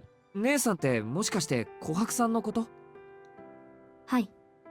現在このお屋敷で働かせていただいているものは私と姉さんの二人きりです。 Now that I think about it, they do look a lot alike. That's what I'm saying. Hisui is so different from her cheery sister, I didn't even consider that they might be related. そっか。あの人なら確かにバラエティ番組を見てそうなキャラクターだ。 I stopped short of asking to use it as I feel too embarrassed to go into her room. ごめん。この話はなかったことにしてくれ。これからここで暮らすんだから、屋敷のルールには従わなくっちゃいけないしね。 I don't think Akiha would ever let me live it down if I spent my first night back lounging in front of the TV. I'll act the perfect little student, someone worthy of the Tohno name. Yeah, we'll see how that 夕食まで goes. 部屋にいるから、時間になったら呼びに来てくれ。翡翠だって他にやることはあるだろ。 Hisui nods affirmatively and puts her hand on the doorknob. The door opens with a faint squeak. Alrighty, Hisui leaves the room after a small bow. Time to kill an hour. Which we can definitely do on our phone, I'm sure. Oh, already dinner time. God damn. I dine with Akiha. Both Kohaku and Hisui are completely devoted to serving the two of us. Servants aren't allowed to dine at the same table as their masters. It goes without saying, but having grown up with the Arimas, this setup makes me uncomfortable. This is also way too goddamn much for two people. I've also completely forgotten about table manners. Humans have evolved the ability to remove useless pieces of information from their minds, which means any memories I had of table etiquette are long gone. Every movement I make elicits a raised eyebrow from Akiha. It's nerve-wracking, but it does spice up our mealtime. To be honest, the idea that I'll be doing this every day from now on is disheartening. Understandably so. Dinner ends in silence. I was so desperate to remember my table manners I wasn't even able to come up with any small talk. Akiha seemed displeased the entire time. Hisui and Kohaku have just finished taking away our plates when the reckoning comes. What the fuck's the やは reckoning? り徹底的な再教育が必要なようですね。Ah, this reckoning. She says plainly. A cold, cruel comment reverberates around the dining room. 誰にどのよ兄さんにふさわしい心構えをです。 Yeah, I knew it. So that's what she was thinking about while raising her eyebrows at me. What's going on with our FOV again? その具体的にはまずは生活習慣の改善。夜間の外出は当然禁止です。門限は8時とします。どのような理由であれ、外出の時は私か琥珀、翡翠の許可を取るように。は An 8 p.m. curfew? How old does she think I am? More importantly, I need permission just to leave? 待て待て、それは I mean, I kind of get it. Now that he's back here with the family, you know, he's got a name to withhold. 休日の学習スケジュールはこちらで立てておきます。報告によると、兄さんの成績は中の中だそうですね。まったく。相変わらず効率よく手を抜くのだけは得意なようで。Wow. とんでもない。俺はいつだって全力だ。ですが、この屋敷にいる間は本気を出していただきますから、そのつもりで。兄さんはやればできる人なんですから、お体のことを考慮しても学年3位以内は当然でしょ。 My sister is painfully overestimating me. And it's scary how much she knows about my grades. 他の習い事はもう少し落ち着いてからにしましょうか。それでは兄さん、本題のあれを出してください。Wait, what? はい What does she mean by it? あれといえばあれです。あるでしょう。兄さんのズボンにも若者の象徴のような汚らわしいあれが。I'm going to assume phone. それを隠さずに出しなさいと言っているのです。いや、ますますわからない。 Yeah, that could be really taken the wrong way. これが上流階級のすることか。一般市民を何だと思ってるんだ、お前は。ですから、携帯端末を出してください。 Yeah, even I understood that. 兄さんだって持っているんでしょ。なるほど。 I take out my phone from my back pocket. Wait, you put your phone in your back pocket? As soon as I place it on the table, Hisui wordlessly takes the phone and gives it to Akiha. これは没収します。当家ではこの手の電子機器は禁止です。 I 健 disagree, 全な学 actually. 生には不要なものですから。 I strongly disagree, actually. 電話ならロビーの備え付けのものを使うように。調べ物がしたいのでしたら、図書室をどうぞ。 Yes, which doesn't have access to the internet. Akiha cuts our one-sided conversation short and leaves the dining room. Yeah, if I didn't have access to the internet during high school or college, I would have been royally fucked. I find myself stunned into silence for the nth time today. I was never super attached to my phone. I mostly used it for texting and to check the news when I had some free time. Though like most people, I consider it a basic necessity. It's another reminder of how strict the Tohno household really is. I mean, banning phones in this day and age? You know, I was bored one time and I was looking through my my middle school, which was also an elementary school. It was a K through 8. And I was curious. I'm like, what do their guidelines look like nowadays? Because I remember they were really, really strict. And I saw that they still have the same rules of like, you cannot use a phone whatsoever at like any time on campus. And I think you can use like a tablet to read. I didn't really read too deep into it. I just remember that around the time I was finishing out middle school, that's when like smartphones were becoming a thing. You know, touchscreen devices in general were beginning to become a thing. iPhone came out, some Android phones and tablets were beginning to come out, that sort of deal. And there weren't any like specific rules, you know, regarding them. It's just that you were told you can't have them because, you know, pocket devices weren't allowed. But explicitly smartphones were never stated because that was a whole new thing. But I guess now they've been included in the rules there. But then again, it is also kind of a smaller location and it's very old school. So take that as you will, because you can also say that because this place is pretty old school and it's, you know, a whole new world here, that sort of stuff is also just not allowed. I return to my room now that dinner is finished. It's just past 9:30 p.m. I spent about 2 hours in the dining room in the end. お帰りなさいませ、四季様。ご指示はありませんでしたが、就寝の支度をさせていただきました。Yasui greets me as soon as I enter my bedroom. I see my bed waiting for me, neatly made. She was a step ahead of me, it seems. うん、ありがとう。寝巻きはそちらのものをお使いください。Are we not gonna hop into a shower? 着ていらしたお洋服はそちらのカゴに入れ、廊下に出しておいてくだされば助かります。A wicker basket is placed at the foot of the bed. I assume if I put my dirty clothes in here and place it in the hallway, then Hisui will clean them for me. This is starting to feel even more like some upscale hotel. 何かご質問はございますか？ Yeah, are we a shower in the night person or a shower in the morning person? I guess that's more of a question for the main character here, not you. Hisui stands there, as still as a statue. I have plenty of questions, but it dawns on me that I know very little about Hisui or Kohaku. あまり関係ない話なんだけど、いいかい？はい、何でしょう？翡翠と琥珀さんがここでどんな仕事をしてるのか知りたいんだけど、どうかな？私が四季様付きで、姉の琥珀は秋葉お嬢様のお世話をさせていただいております。お二人が留守の間は屋敷の管理を任されていますが、それが何か？お世話って、やっぱりそういうことか。My shoulders feel heavy. Akiha explained everything like it went without saying, but I'm just a normal high school student. I don't have much interest in being waited on hand and foot by a girl my own age. 四季様付きってことは、俺専用の使用人ってこと？はい。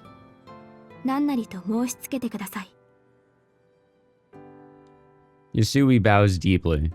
My chest tightens with guilt. わかった。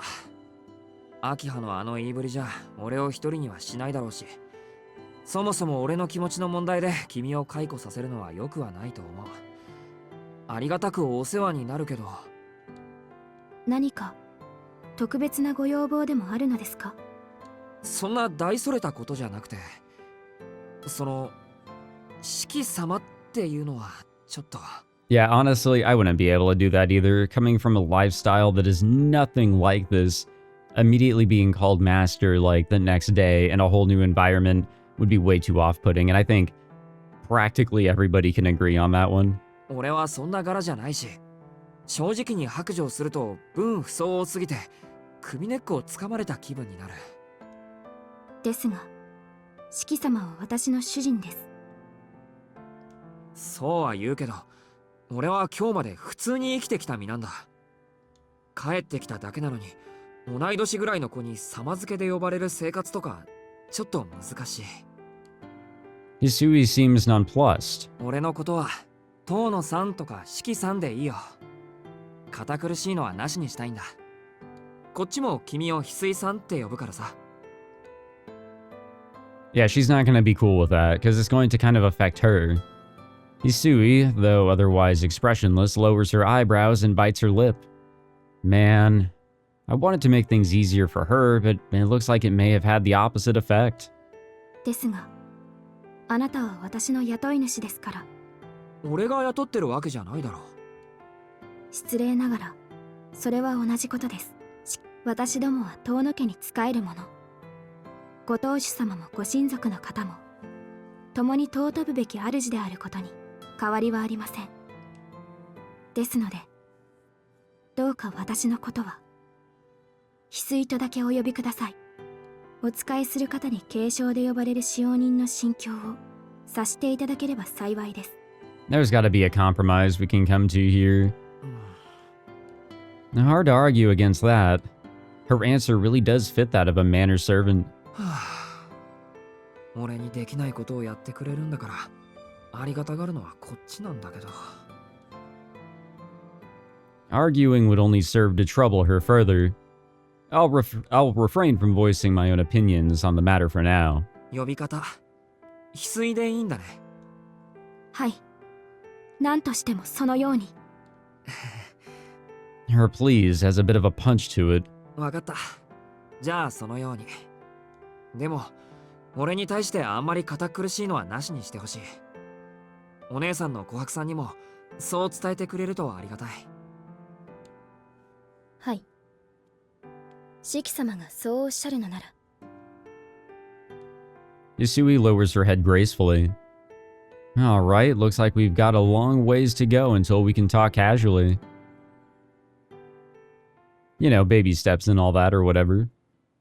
You guys remember the second arc of ReZero? If you guys have ever watched ReZero, I'm not going to get into spoilers or anything, but I just wanted to say that this kind of feels similar. Not really, you know, relatable to it in every sense, but, you know, kind of coming into this whole new environment and there being like a staff here to help you out, and you're just kind of trying to figure things out for yourself, trying to figure out where your place would eventually be and how you can, you know, mold your personality to kind of fit in. Hisui leaves the room after bowing. I don't know about all that there, but the moment I'm alone, a wave of exhaustion crashes over me. I guess that's what that was. A lot happened today, that is for sure. My body is crying out for some much-needed rest. Yep. Good night, moon. I turn out the light and lie on the bed. I can tell that I'll sleep like a rock. I'll try to fight against the sleep creeping in. I'm somehow able to keep my eyes open, but it's a losing battle. No matter how hard I fight, I fall deeper. That's just how the human body is built. Yes, sirree.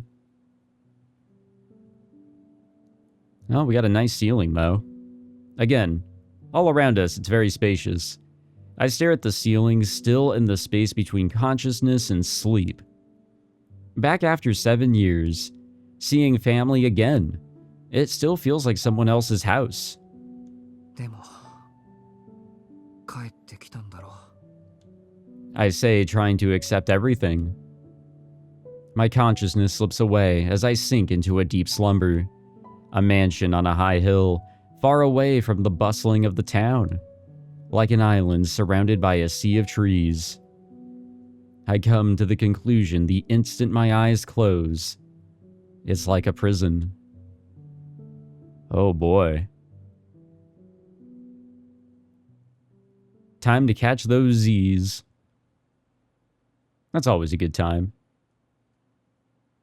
Oh, nope, we're awake. I awake suddenly. Nobody woke me, nor did I hear a sound. It just happened, seemingly for no reason. I wonder how long it's been since I woke up in the middle of the night. I get up feeling like I've forgotten something. A shiver of unease creeps over me as I exit my room. I start down the hallway in search of a glass of water to slake my thirst. Damn. It is actually really creepy here when all the lights are out. The long moonlit hallway lies before me. The night is totally silent.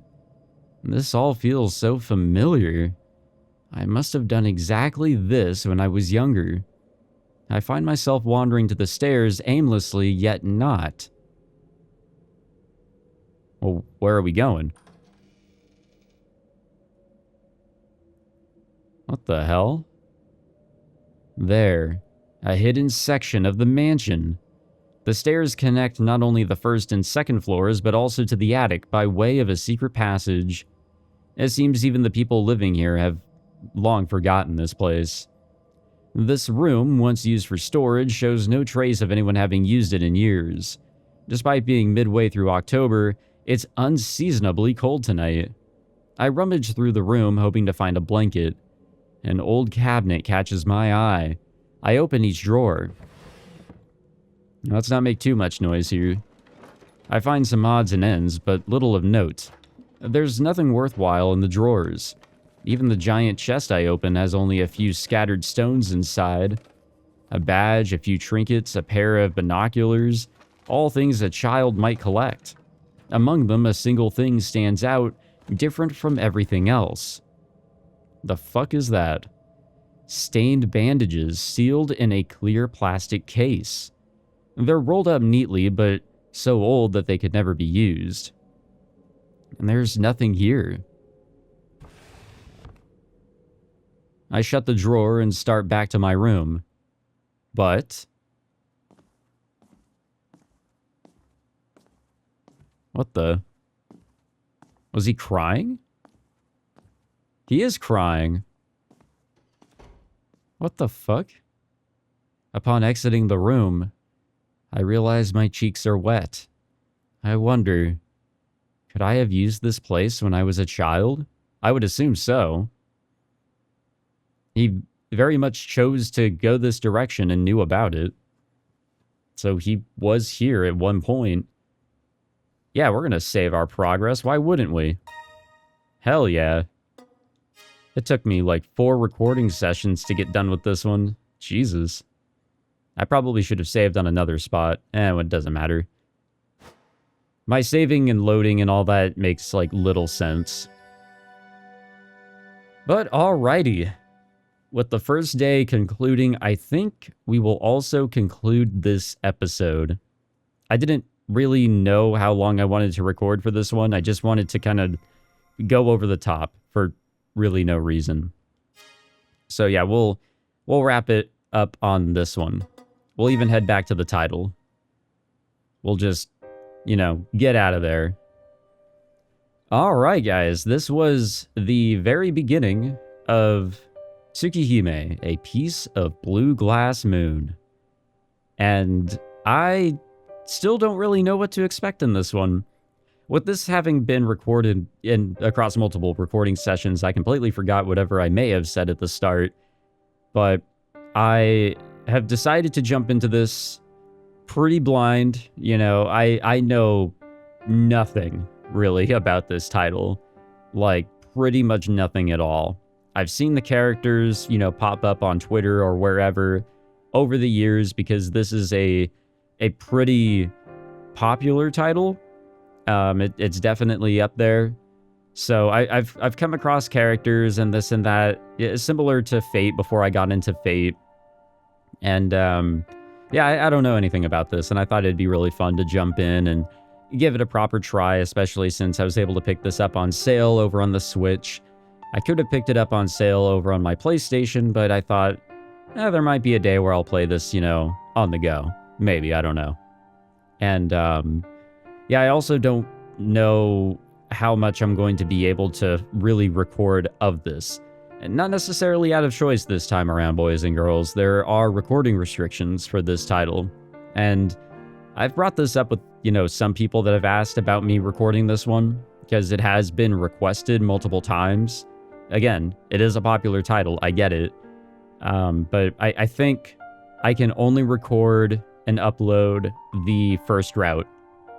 And then I think it might be the second route. If I remember what the guidelines were saying, it's Shields route that you cannot record.